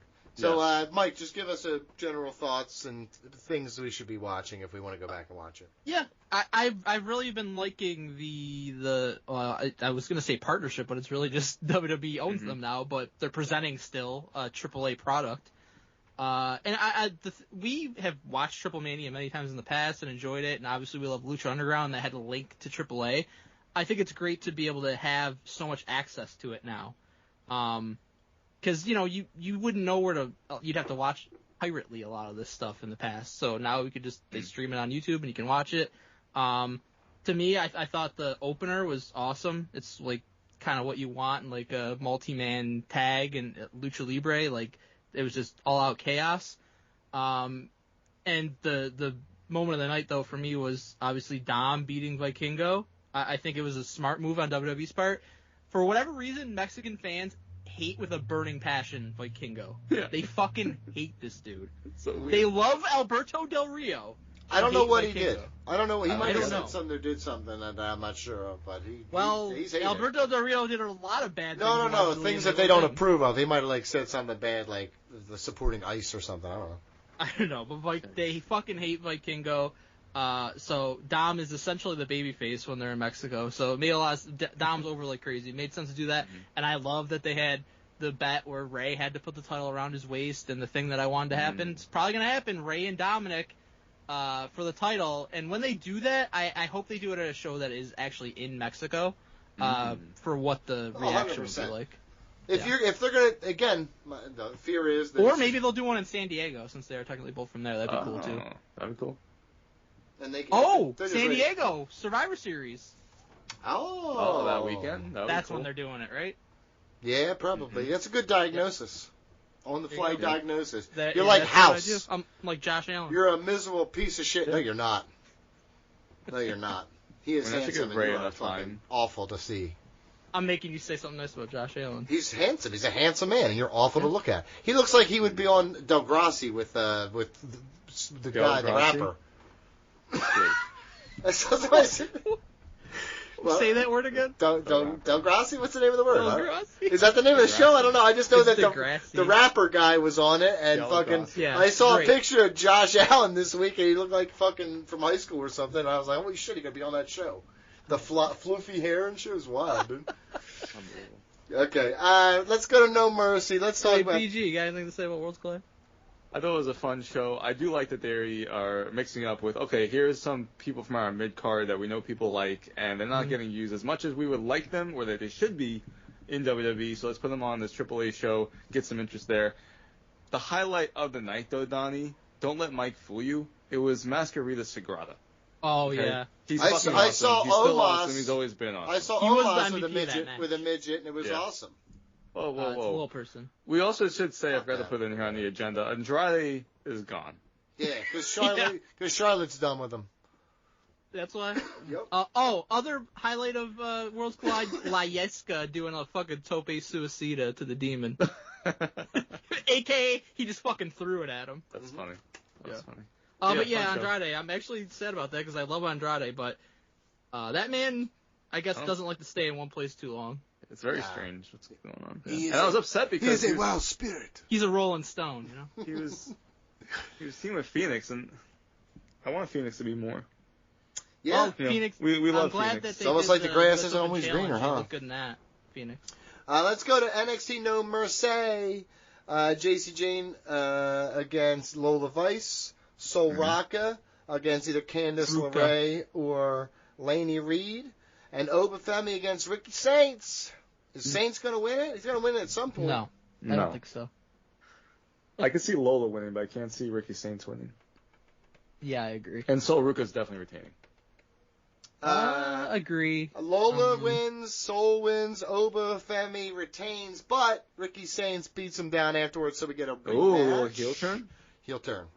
I actually kind of like that they're doing the speed stuff on NXT now. Oh, I hate that this year. Yeah, I don't like it at all. It's fun, quick little. I like how they changed like the color. I never actually watched WWE Speed on Twitter, so I don't know if they did that, but it's like green and then yellow, and then when you get to 1 minute and below, it turns red in the arena. I think it's fun because it takes literally 3 minutes. I know, that's why it was fine for Twitter because you were doing something special for that, but on your show to have a 3-minute stipulation, I don't like it. Never did. Don't like it. It's cool. Yeah, because you like dumb shit. The speed tournament, Sol Ruka won, or is this? She's already champion. She's been champion. So she's facing either Candice or Lainey Reed. Probably Candice. I don't care about any of this shit. So Patreon poll results. Wait. Before we move on real quick, because we were off when it happened though. I love that they did Cena versus Sammy one last time because that was not on my radar at all. Yeah. But they did like the U.S. Open Challenge, which was like cool. a callback to Cena doing the Open Challenge and Sammy accepting. They reversed the roles this time. And that was a really great match. And now he bestowed the U.S. Open Challenge onto Sammy, which I think is very cool. Mm-hmm. That's fun. Yeah, I agree. Like, listen. And Solo is a little unhinged now. Solo, he's getting mad. Yeah, I like this. I like a more aggressive Solo to begin with. The goofy stuff was fine, but let's get back to more serious with him. Especially in the mid card, he's a valuable asset, I believe. Oh, and Bailey's like a psychopath now too. That's good though. We like that. Well, she's half and half. Yeah. Well, I mean, she was right to yell at Lyra for just fucking walking into the locker room. That's a babyface move for me. Mm-hmm. That's very true. Fucking knock. I will say this as we're mentioning shit that happened this week. We went to a restaurant and I told my kids, put the napkin over your lap so, just like, to drop shit. It's right there, right? And Lucy's like, it's cold. Like, I borrow your napkin to cover myself with? And I was like, my friend Mike, right? He fell asleep and used My towels. My guy. He used towels to cover himself, and we were laughing saying how you use little washcloths on your hands and shit like that to stay warm. To be fair. And how BJ and I were showering in blankets. I think I had 7 counted last. To be fair, I certainly did not use a towel. I used the little fucking thing at the end of the bed. You used a series of towels, all the white towels strategically placed over your body. No. I should have used towels. At a hotel, you get all the different size white towels. He used the big one over his middle of his body. Then he used little towels on his legs, and then handkerchiefs, the washcloths over his hands to stay warm, dude. And That's Lucy was in like, my wow. head. In my head, that's how he looked. Lucy was like, "Wow, that guy sounds very resourceful." And I told her, I said, that was the second coldest night he spent in his life. The first was in our basement. That's a fact. Yeah. So she's like, who the fuck are we talking about? I was like, never mind. All right, go ahead. Patreon poll results. For those that don't know, every first of the month we put a poll on patreon.com/ringrustradio, and if you support us, you can vote and leave a comment. This month's poll, question courtesy of Mike Chiari. Which event should WWE bring back? Because they brought back WrestleMania. They should bring 25 WrestleMania years. back to the United Bring it States. back, yeah. This is before we They had are that next announcement. Yeah. It's not gone yet. So we had a bunch of choices. You guys want to take any guess from your memory bank of some old pay-per-views? Great Balls of Fire wins because of the nostalgia pop. Agreed. Somehow didn't make the cut. It's wild, dude. That's cowardly. Yeah, it really is, dude. You knew it was going to happen and you avoided it. You knew 3 people were going to get real fucking LOL on this. Well, only 3 people commented. I know, that's what I said. I I didn't know that, but I knew it in my heart. No one even voted for others, so no one even put that in. The pay-per-view that you just said. Despicable. You won't even say it still? It's wild. Although you're at the you're at the grocery store blowing me up, texting me video yeah, of Great Balls of Fire. Don't even start me, dude. I forgot I did that. Okay, since you guys suck. In first place is King of the Ring. In your house. No, they've had him in your house. Yeah, it was NXT. Yeah, but they've had King of the Ring last year. Yeah. It wasn't really the King of the Ring. King and Queen of the Ring. Let's be honest. It really wasn't King of the Ring. Let's be honest. They call it that. Yeah. The second was No Mercy. They do that in NXT. I hate this. This is the worst well, it still made the cut. You should have gone, who do you want to eat dinner with? How many times can we possibly do that? Just frame it. Who do you want to eat KFC with? Just change it just a little bit each time. The Goblin. Colin Younger says No Mercy. And Hector Guerrero. Colin Younger says No Mercy, and you know the perfume commercial with Maurice. That was good. Corey Linky said they still do a version of King of the Ring, so I'm voting Armageddon. I'd love to see that 8-man Hell in a Cell again. Now that's a good answer. It was a 6-man, but 8-man would be crazy. Yeah. And Alex Contreras has her final comment. Says, I know a lot of matches lose some luster if they come around only one time a year, but King of the Ring is a whole-ass tournament, and tournaments rule. And we at Ringers Radio endorse that comment. Mm-hmm. We live by tournaments. We live and die by them. Honestly, Right. I do so much bracketing in my normal life with the kids now because it just makes things more fun. That the Monster Truck game, they have tournament racing, and Donnie's like, "Boom, bracket. That's a bracket." I was like, "Yeah, dude, that's a bracket." He's like, "Fuck yeah!" I just understands the idea of it already. It's like, "Yeah, dude, you are gonna gamble a lot." Damn right. Brackets are the best. Patreon.com/RingRustRadio. Not only do we have polls here, you can hear the ad-free version of our podcast. You get early access to upcoming retros like Weird, the Al Yankovic story. Which is a true biopic. I don't know why you said it like that. The Naked Gun, Suburban Commando, our fantasy football draft, and the best Pokemon ever bracket right now. But most importantly, you can sign up for next month's bracket, taking place Tuesday, October 14th, 6 p.m. Eastern. We're going to determine the best Halloween costume of all time. Yeah, baby. I like that. I like the idea of, are we going to go simple with, a ghost? Mm-hmm. Right? Or are we going to go a little more extravagant, like Michael Myers? Or what about dressing like King Diamond and harassing pedophiles? Or looking like one. Okay, you can look one fine, but I will actually harass a real one. Okay, so it's true. It's just a true story. Okay, guys, but listen, it's time for us to... Oh, did you guys see the new Naked Gun yet, or no? Not yet. No. Did you? That's going to be a retro in, No one January. has seen it that I've asked. Everyone was George. like, can't wait to see it. Everyone said to me, I can't wait to see it. No one I know has seen it. I just don't really go out of my way to watch new movies too often. Me George neither. said it was good. George said it was good? George said it was good, and he's retroing it. Oh, okay. So you'll see it in a couple months. Great. I might do my notes now. I won't remember any of them by the time we get there. You'd be like, yeah, that part. Time for us to move on. Strangeness in the latest report. You gotta call Dirt Sheet Buster. Egregious lies anonymously sourced. You gotta call Dirt Sheet Buster. Scoop, scoop, scoop, scoop. No lies, no retraction. Scoop, scoop, scoop, scoop. Per a source that's interesting to know. All right, BG, it's time for the best segment of the week, the segment where the coward leaves, and we get to just hang out and have fun. It's Dirt Sheet Busters. You hyped? Hell yeah, I love when Donnie leaves. I fucking hate him. Yeah. And I hate the dirt sheets. So I'm ready. Me too. So it's really fitting that one thing that we hate leaves and another thing that we hate arrives for this segment. We're going to start with something from bodyslam.net. Ooh. A top NXT star is going to get called up one day. Hope you don't want to know when. Do they at least tell us who? Yes. Okay. According to bodyslam.net, WWE still fully plans to move Jordynne Grace to the main roster. Oh, okay. However, the timeline for a call-up was delayed earlier this year. Sources say the move isn't happening right away, but is definitely still planned for the future. Here's a quote. WWE still fully intends to call Jordynne Grace up to the main roster. However, the timeline for Grace's call-up was pushed back earlier this year, and sources indicate that it is not imminent, but it is still in the works. Yes, I think one of your top stars will get called up eventually. Yeah. But kind of lost in all this is the fact that they did report pretty long ago that she was getting called up, which was wrong. She did not get called up. I remember that, yeah. So maybe she won't get called up based on their track record here. Nah, she'll get called up. Next one's also from bodyslam.net. BG, how great was Shinsuke on SmackDown? Shinsuke on SmackDown. I feel like I haven't seen Shinsuke for a long time. Really? Yeah. Oh, okay. Could be me, though.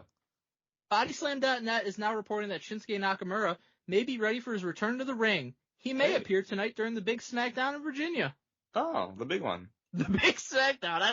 Was it any bigger than, like, typical SmackDown? It had Brock on it, I guess. Yeah, Brock. The big SmackDown. The big SmackDown. It's like a SmackDown, only bigger. Lots of stuff in it. Yeah, so what was Shinsuke ready to return from, too? I would like to know that information. Has he been injured? I don't know. Yeah, I don't know. Where has he been? Is he taking time off? Nobody told us. Huh. But he certainly did not return on SmackDown. No, like maybe they this said week. He might. Yeah, maybe. Next one's from Fightful. Stephanie Vaquer is like Transformers.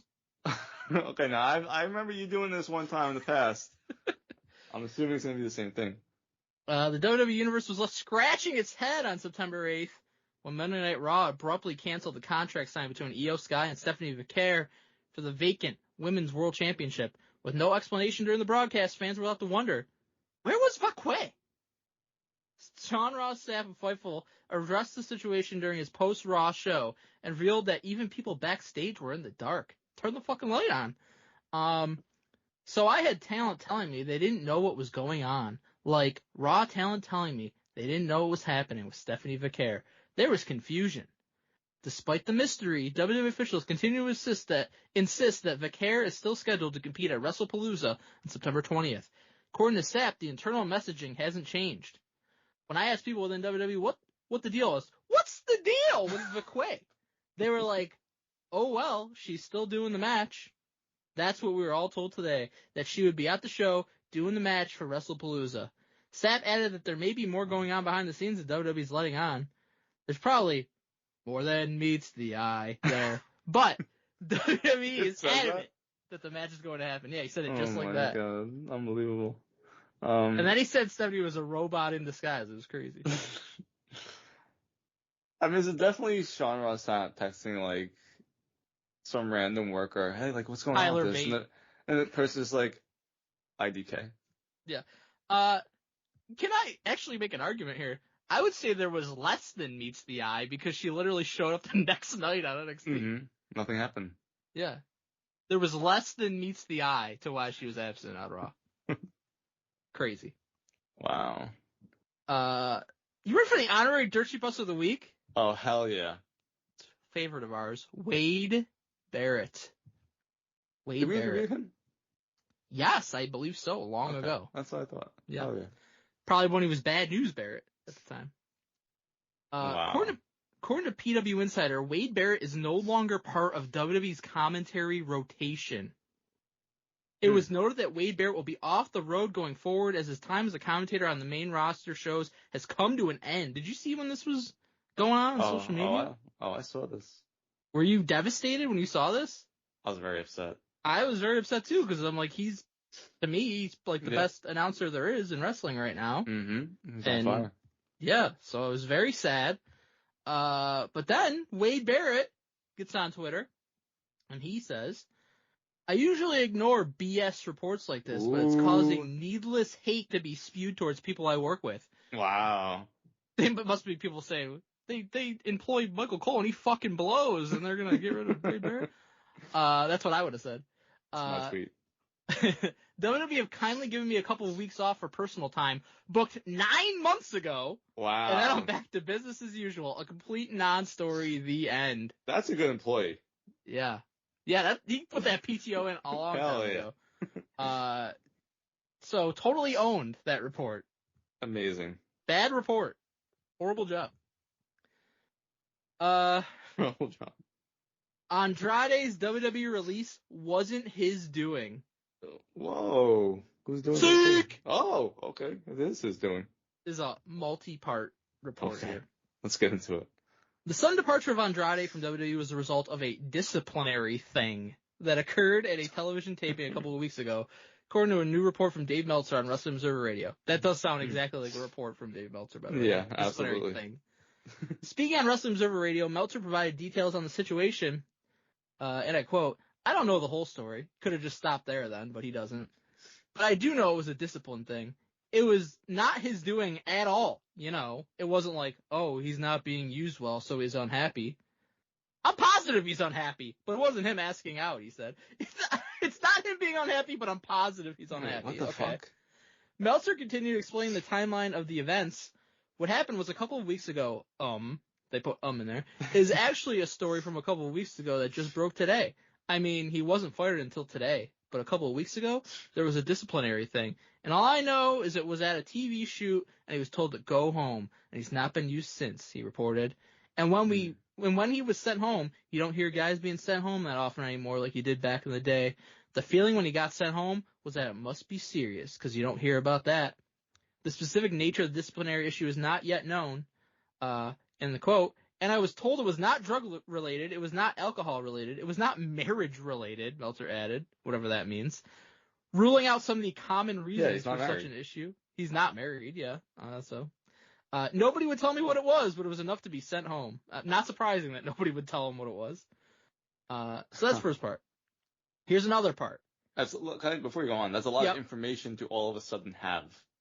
All of a sudden weeks ago, that now all of a sudden you get that info and you didn't report anything.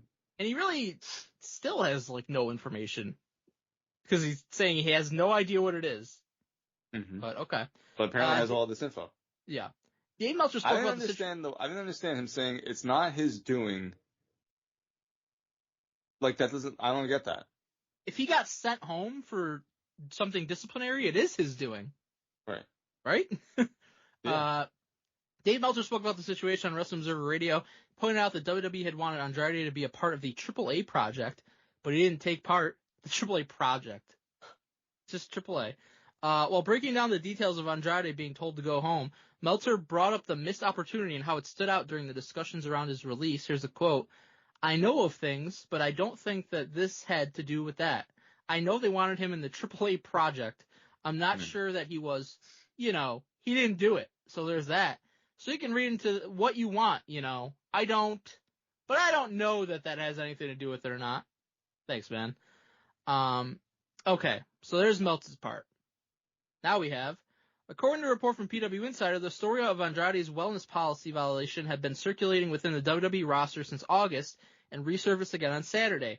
The report adds that there was talk backstage that Andrade left the United States for South America and stopped responding to WWE's attempts to reach him in recent weeks. Additionally, a rumor claiming that Andrade turned down a request to work with AAA has been debunked by 3 separate sources who confirm that no such request was ever made since Andrade was never part of AAA's pitches. So. Can I tell you what's interesting about that? Mm-hmm. Because I just Googled, because I had a recollection of something. So I'm going to do a little Google. When they announced the AAA acquisition at WrestleMania weekend, yep. Do you know who was on stage for that acquisition announcement? Penta? Phoenix? Was Andrade? Andrade. Mm-hmm. He's right behind Triple H. He hates it, though. But so the first part of this that's funny is that PW Insider says he did fail a wellness policy violation. He was told to leave, and then he was in South America and didn't respond for weeks to WWE. So, again, back to Meltzer's original thing. That means that it's Andrade's doing that he got released, didn't respond to WWE for weeks. Mm-hmm. And then his report about AAA is just completely debunked and not true whatsoever. Yeah, so he's 0 for 3. Yeah, so great job, man. Good job, man. Really good stuff. Number 1 journalist. Yep. A lot of years of being real good at this. You ready for the coup de grace? I am, Mike, but I'm wondering if you have something about AJ Lee here. I do not have something about AJ Lee here. Okay, you want to put that before the coup de grace? Yes, okay. This is from Meltz. So last week, AJ Lee cut a promo introducing herself to WWE Universe because she's been gone for 10 years. So it's like, okay, you gotta tell people who the fuck you are, because a lot of people probably have no clue who you are. Mm-hmm. And she's in her promo saying, I had to get some therapy, blah, blah, blah. And the crowd started to chant therapy. Yeah. The next day, Meltz proceeds to say that AJ Lee incited the crowd to chant the word therapy. Right. As if it was a known historical wrestling chant that everyone does at every show. Yes. And not some doing of just the fans. Right. So all that happened is that AJ was telling her story of what she went through and said she went to therapy, and then the crowd cheered for her and they started chanting therapy. And AJ, as this was happening, she was like, oh, that's so nice. And then she was happy about it or whatever. She did not guide the crowd to chant therapy. No, absolutely not. It's just a normal, yeah. All she did, passed over it. I do remember start chanting it. I do remember you showing me this. I didn't put it in here because it's not technically a report, but he does this just as badly as his reporting, where he will just say random shit on his show and pass it off as fact, and it's just simply not. Right, it's completely wrong. I don't know if it's either him doing it on purpose as a slight to WWE, or he really doesn't have an understanding of what he's watching, or a combination of both. I think it's a combination of both. I think it's a combination. Clue. I think he can't understand anything. He's he's out of it, man. All right, coup de grace. The Rock is closing in on a deal to wrestle at WrestleMania 43. Seek! Oh. Mm-hmm. Okay. According to the latest Wrestling Observer newsletter, negotiations are underway to bring Dwayne The Rock Johnson to the main event of WrestleMania 43 in Saudi Arabia. The event is set to be the first WrestleMania held outside of the United States, with the General Entertainment Authority of Saudi Arabia involved in the organizing of the show. Wrestling Observer editor Dave Meltzer reported that sources close to the GEA, led by Turki El-Sheikh, have indicated that the show is official and that talks with Johnson are advancing. Hold on. Meltzer, I'm sorry, I have to stop you. Mm-hmm. What they wrote that you just said means that Meltz has sources.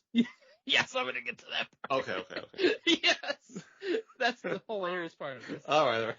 Meltzer noted that those close to the matter believe the deal is close to being finalized, though WWE has not confirmed this information. Meltzer added that the financial structure of the event may depend heavily on Johnson's participation. Here's a quote.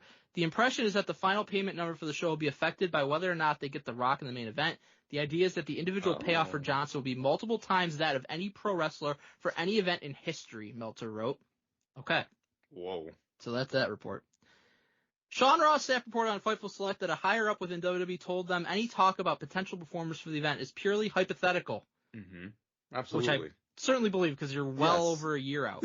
Right. Give me a break. Year and a half out. The source reportedly referenced a report suggesting The Rock could receive the highest payday in wrestling history for an appearance. It was clarified that no discussions have taken place. It was also reported that Stone Cold Steve Austin has not been approached for a match yet. This directly contradicts the report in the Wrestling Observer newsletter from Dave Meltzer, who claimed that sources within the Saudi General Entertainment Authority told him negotiations with Dwayne Johnson were advancing and close to being finalized. So yes, my God. Meltz is claiming he has sources within the Saudi General Entertainment Authority. I would bet nobody who is part of that knows who the fuck Dave Meltzer is. Meltz, who complains about everything Saudi Arabia, mm-hmm. which is perfectly fine. To Saudi Arabia. But like you're now gonna have sources there. Give me a fucking break. I don't believe that shit. And you had all these sources, and you had no fucking clue this deal was going down. Right. Because he didn't report Nobody it. did. Yeah. Nobody knew anything until that Snapchat video came out. Right. Then all of a sudden, Meltz has all these things and can speculate that based on history, Saudi Arabia has paid people like Shawn Michaels, Undertaker, Triple H, Kane to wrestle a fucking match. Exactly. For a big payday. Goldberg. It's all shit we could have made up on the spot. Right. Give me a break. Like, easily. But yeah, that is hilarious. The guy won't even place a fucking simple phone call to confirm, like, somebody being dead in America, and I'm supposed to believe that he's reaching out to Saudi Arabia. Yeah, I bet. He's working the phones in Saudi Arabia. Yeah. That's a great coup de grace, Mike. Thank you. Thanks. I don't think he'd even know, like, the country fucking zip code number that you had to put in to be able to reach Saudi Arabia, to be honest with you. It's fucking clueless. He gets on Teams. How we do, BG? Street Fighter.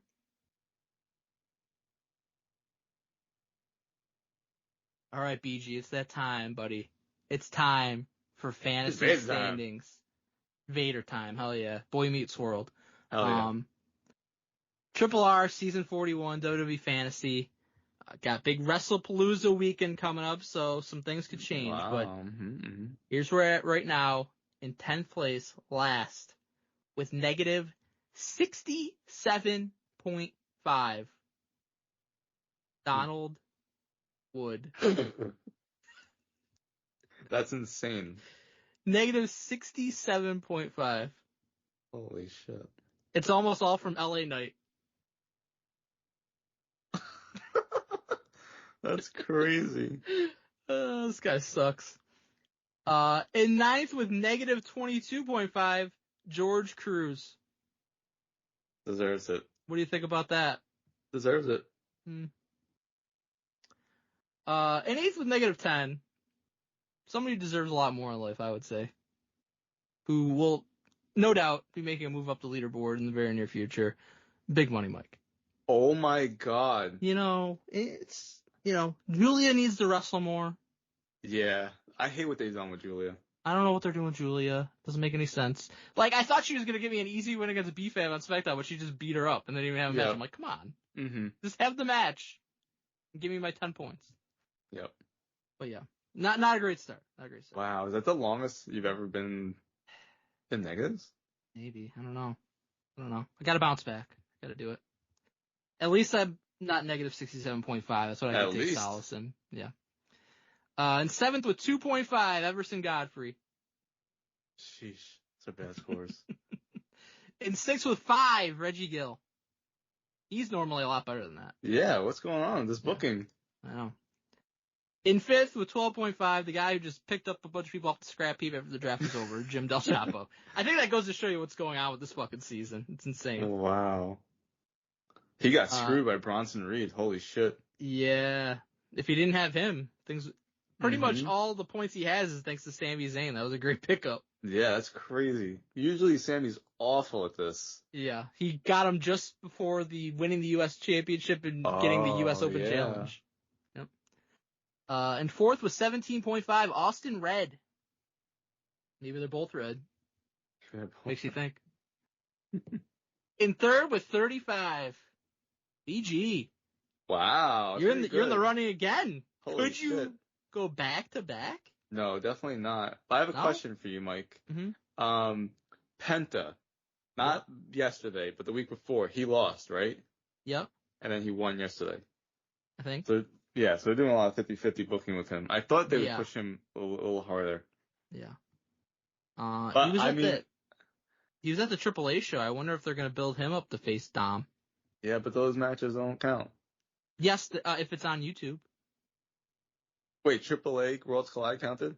They counted, yes. Ooh, okay. Triple Mania counted. I got negative points for Ludwig Kaiser, so I got rid of him. Yeah, that's smart.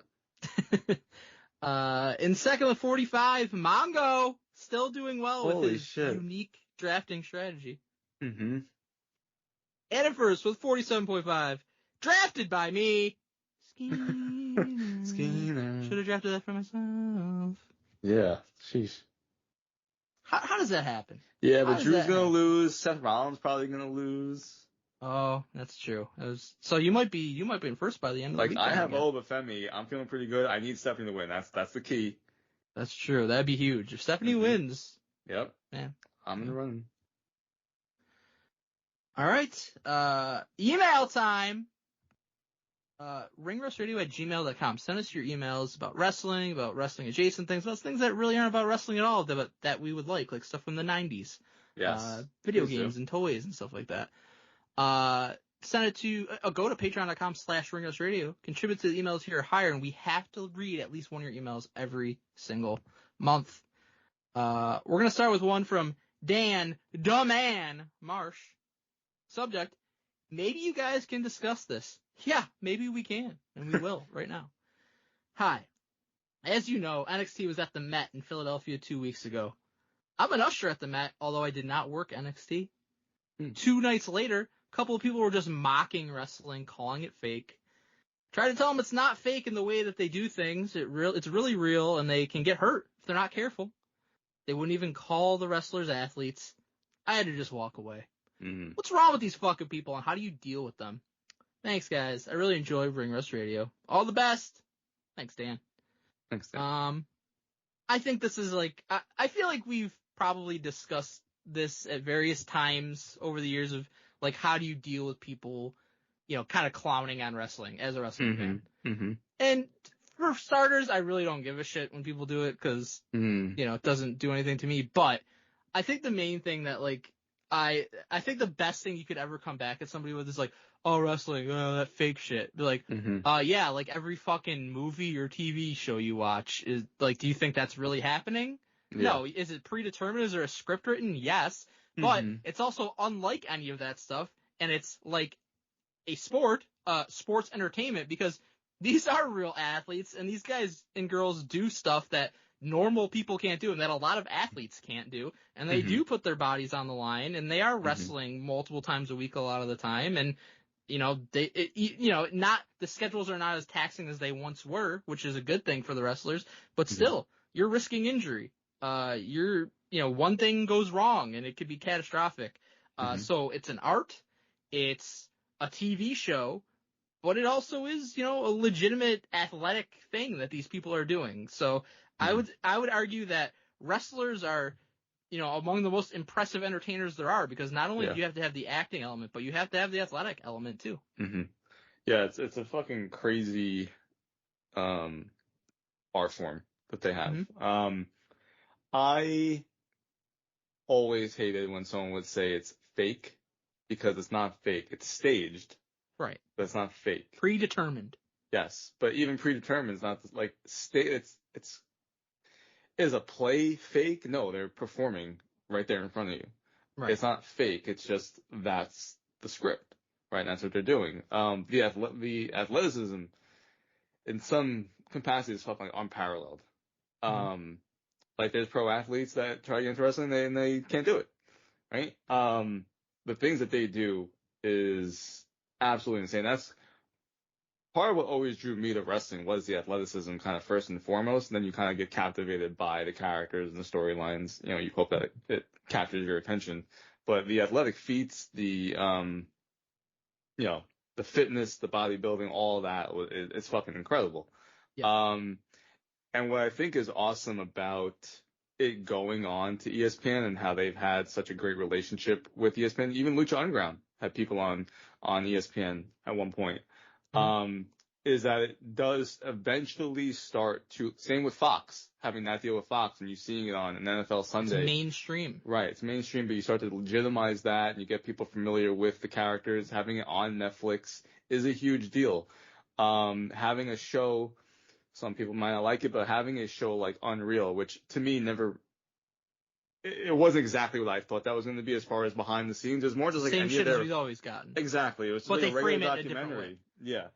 It's like their 24/7 series or 365, whatever the fuck they had, where you're just telling the real stories behind the people. So seeing something like, I think it was like episode 3 with Bianca Belair and Chelsea Green and kind of their story leading into a specific event of how important it was for Chelsea Green to be a Survivor Series and she didn't make the card and how she has to improve from that and all these things and working the character and, Bianca Belair making her own attire for every show. Like, these things are important. Like her and Montez Ford had a show on Hulu, Ms. and Mrs. Like, these are all huge things that, the Bella shows. Like, people like to shit on them for having that.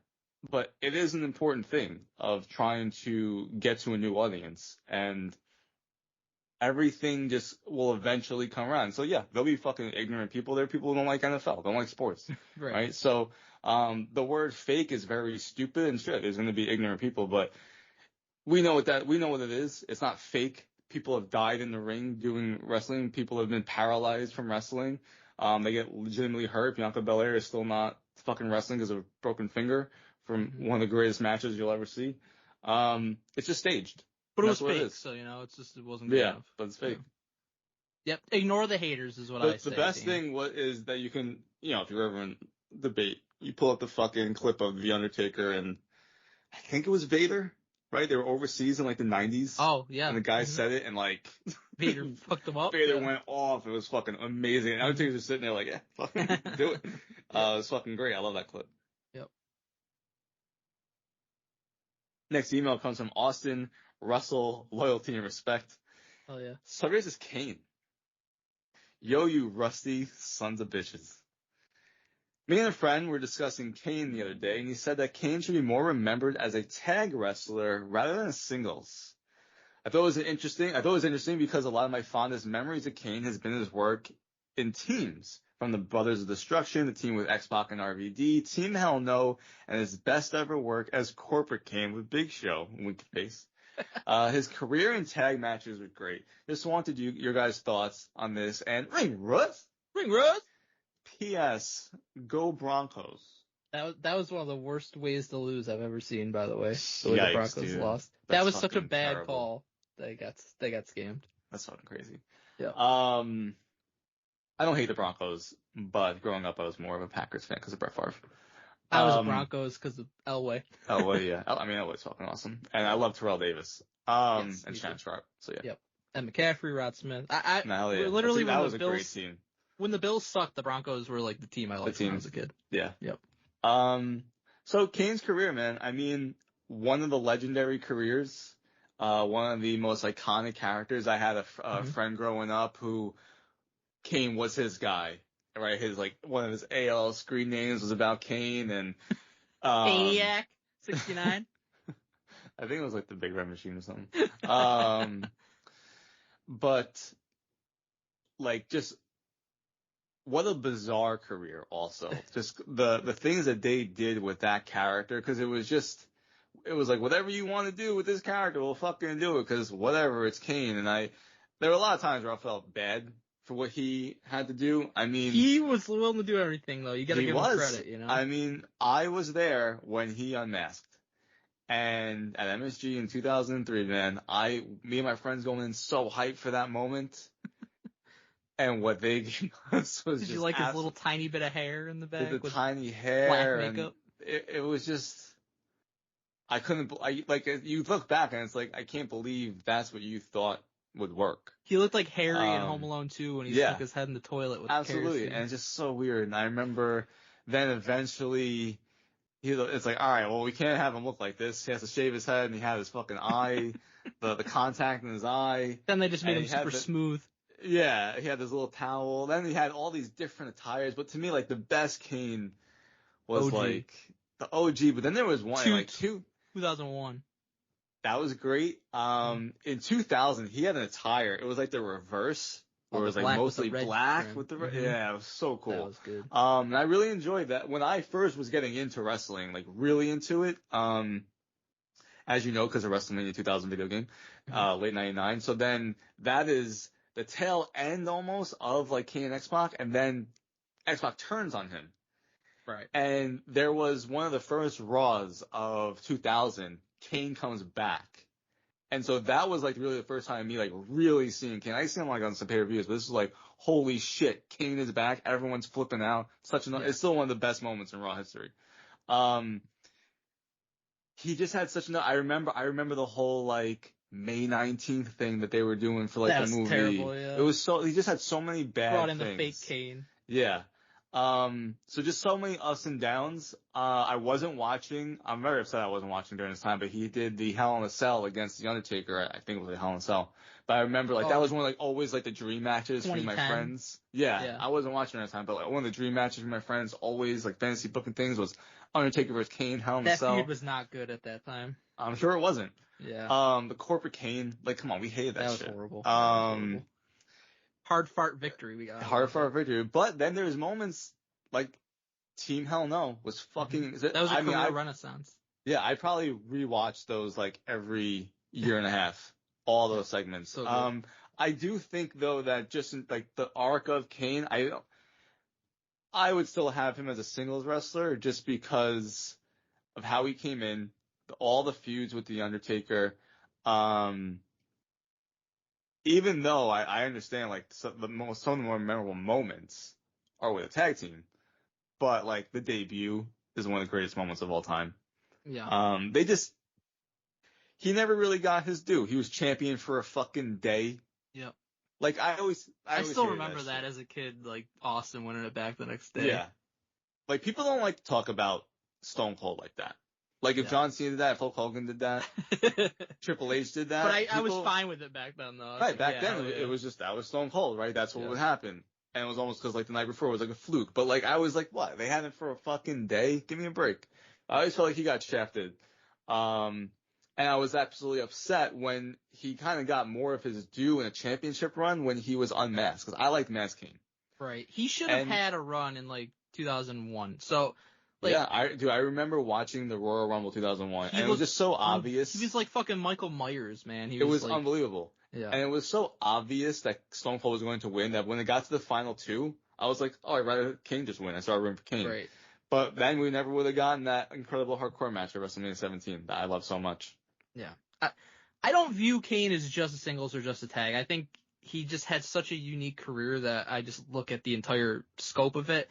But if I did have to pick, even though he was a great tag team wrestler and he did it with so many different types of partners, as was pointed out here, X-Pac and RVD, you have like the odd couple thing. You know, you had Brothers of Destruction with Undertaker. You had, Daniel Bryan, Team Hell No was an odd couple thing too, and comedy, which is something he didn't do very much of before, and he showed his range. Great tag team, but I do view him more as a singles because for, a long time that's what he was. And I agree, probably the greatest debut of all time. An argument could be made that he's the greatest character of all time too. Like back then with Undertaker, like they would just like find like pretty much bum like monster type wrestlers from to wrestle, and he'd just beat them. And they were like just searching for something for Undertaker, and they conceived this idea with Kane being his brother that he thought was dead, and brought him in. Like Kane was Isaac Yankem before this. He was fake Diesel. Like he was like. God. On his last legs of like, what the fuck am I even gonna, like, I'm gonna get fired if this doesn't work. And all the credit goes to him for making this work and becoming one of the most legendary wrestlers and characters of all time. To me, that's his legacy more than, he's a singles guy, he's a tag team guy. He's one of the greatest characters of all time and has some of the most amazing longevity of any wrestler too, because in that Kane character, you went for close to damn near 20 years, basically. Pretty much nonstop as a full-time guy. So, he's definitely one of the all-time greats. Hell yeah. Last email comes from Stone Cold Steve. Austin, the Big Red Machine. Austin Red. Subject, attention, Horrors Theater. Let me talk to you. Bonus points to Don if he adds in the creepy music in live or in post to go along with this. He will not. I can guarantee that he doesn't care about you or anyone, but we care about you. Since around 2020, I've had a special edition poster of The Fiend. See attached picture. It's very cool. Framed and hanging in my kitchen. This poster has been hung up in 3 different apartments over the last 5 years and has never had any issues. 3 weeks ago, my girlfriend and I were chilling in the living room watching TV when we heard a big crash in the kitchen. When I looked in the kitchen, I was stunned to find that the poster had fallen off the wall, crashed into the sink, and fallen to the floor. I'd said something along the lines of, wow, that's pretty fucking weird, to my girlfriend, and asked her to help me hang it back up. I didn't think much of it after that. Later in the day, I was scrolling Facebook when I got an alert that I had a Facebook memory post to look at. From the same exact day in 2023, I was stunned to see it was a post I'd made mourning the sudden, unexpected loss of a wrestler. That wrestler was Bray Wyatt. Quite the coincidence. Wow. Spooky. On the crazy. 2-year anniversary. Wow. I still always remember, when he died, I was in TJ Maxx. And I, one of you guys texted, I think, in the group chat. It was either you or Donnie. And something, and I just, you ever, look at a text and you, whatever, you don't really realize what you're reading at first, and you, have to do a double take at it. That's, kind of what it was with, Bray Wyatt. And then I go on Twitter and all this shit's, I'll never forget that because it was, one of the most shocking, sad moments ever as a wrestling fan. It's always sad if, a wrestler that you liked or you grew up watching or whatever passes away, but, especially when it's something like that when he's so young. That sucked. It's still just, unbelievable because he was so young. It's him and Brody Lee, Luke Harper. Yeah. It's it's almost like your mind can, make you forget sometimes that they're gone because it doesn't seem like they should be, It's just unbelievable that, because we're around the same age, so it's fucking crazy. Right. And yeah, this story, I mean, just weird shit fucking happens. And, stuff like this, it just kind of makes you think to the important shit, right? It just makes you think about, fucking Bray Wyatt dead in his 30s. Leaving behind, wife and 2 kids? 3 kids? I think maybe more than that, because I think he had kids from a previous relationship too. I mean, it's just, it was unbelievable. Sucks.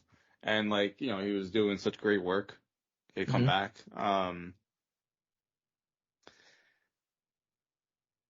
Yeah, I mean, it's just, it is wild shit. Donnie opened the show with, an RIP to someone who's in his fucking 30s. Right? Yeah. And it's just what the fuck? That used to be common in wrestling because, the way the business was, and it's not so much anymore, but it's still just the fragility of life, no matter, wrestler or whatever you do, Yeah, I remember, watching TNA early 2000s, and Crash Holly had died. And they put up the RIP, and I was like, that used to happen so much back then, just it was randomly, a lot. guys, I remember Test when he died. I was like, what the fuck? The one I always remember, I don't know why I remember it, but there was a wrestler, Louis Spicolli, in 95, he was in WWF as Rad Radford, then he went to WCW, he was Louis Spicolli, I think it was in ECW too, and it was I don't know what year it was, maybe 97, 98, and they put the graphic up for him before an episode of Raw, and I was a kid, and I was like, oh my god, Rad Radford died? I didn't really know, but it was just he probably was younger than we are when he died. It's just wrestling. I mean, we're coming up on 20, and I remember when it happened, 20 years of Eddie Guerrero. Mm-hmm. It's unbelievable to even think that he's been gone for 20 years. Yeah. It really is. I was just watching on YouTube, they had put up, AEW has been putting up, classic Ring of Honor matches. Mm-hmm. And also AEW matches, but classic Ring of Honor matches, just randomly. And one of them recently, I forget if it was on their YouTube or if it was Ring of Honors they had put up, but it was Eddie Guerrero in a tag team match, Ring of Honor in 2002. Yeah. And had the date, and I started looking it up because I was like, wait a second. And he had actually already returned to WWE. He wrestled on pay-per-view already. And he still then, the week later, did this Ring of Honor. It was like the last show that he was going to do, obviously. I remember reading about that they allowed him to do that. Yeah, I couldn't believe it. I texted Don. I was like, did you know that he was back in WWE when he done this? And he's like, no, I didn't know that. Cause I remember 2002, I didn't even know what Ring of Honor was yet. Oh. You know? I mean, I remember hearing about the first show and then eventually being able to watch it later that summer. And reading all about, cause it was a huge deal that Eddie Guerrero was on that show. And the main event, he, also had Low Key and American Dragon was on that. Like, they had an amazing card. But Eddie Guerrero being on it was so important.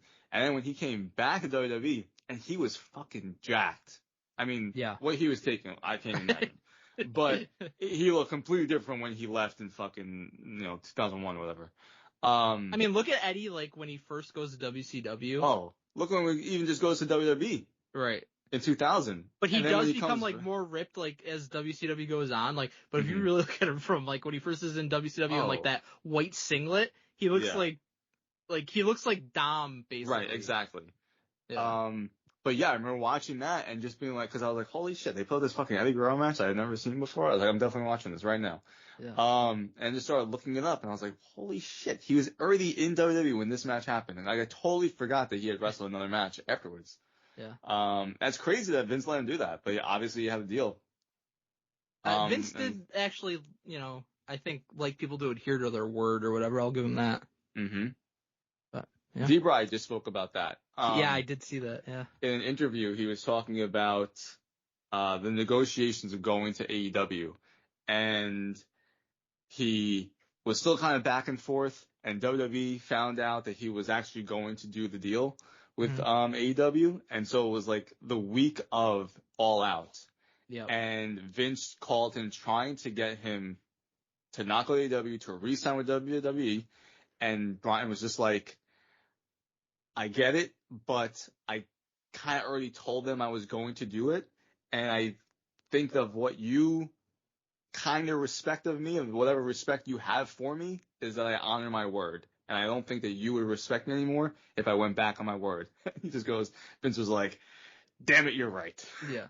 And that, I was like, man, that's a fucking great story. But Vince should have just been like, yeah, but I'll get over it. Here's more money. Just go back. That would be a Seinfeld bit right there. Yeah. But yeah, so ending this on a better note of just D-Bry talking about some fucking stories. But yeah, fucking crazy, man. Good email. Yeah, it's weird how stuff like that happens, though. BG, you know what? If Donnie would have been here for that last email, he would have been farting or fucking chewing on the air. Hurry up, let's go. Let's fucking disrespect these legends of wrestling. Yeah. Fuck you. But not us. We actually like wrestling and respect it, and the listeners too. So guys, hope you enjoyed the show, especially the last half where we got rid of the fucking loser. But thank you so much for listening, for tuning in, for hanging out with us. We'll catch you all back here next week.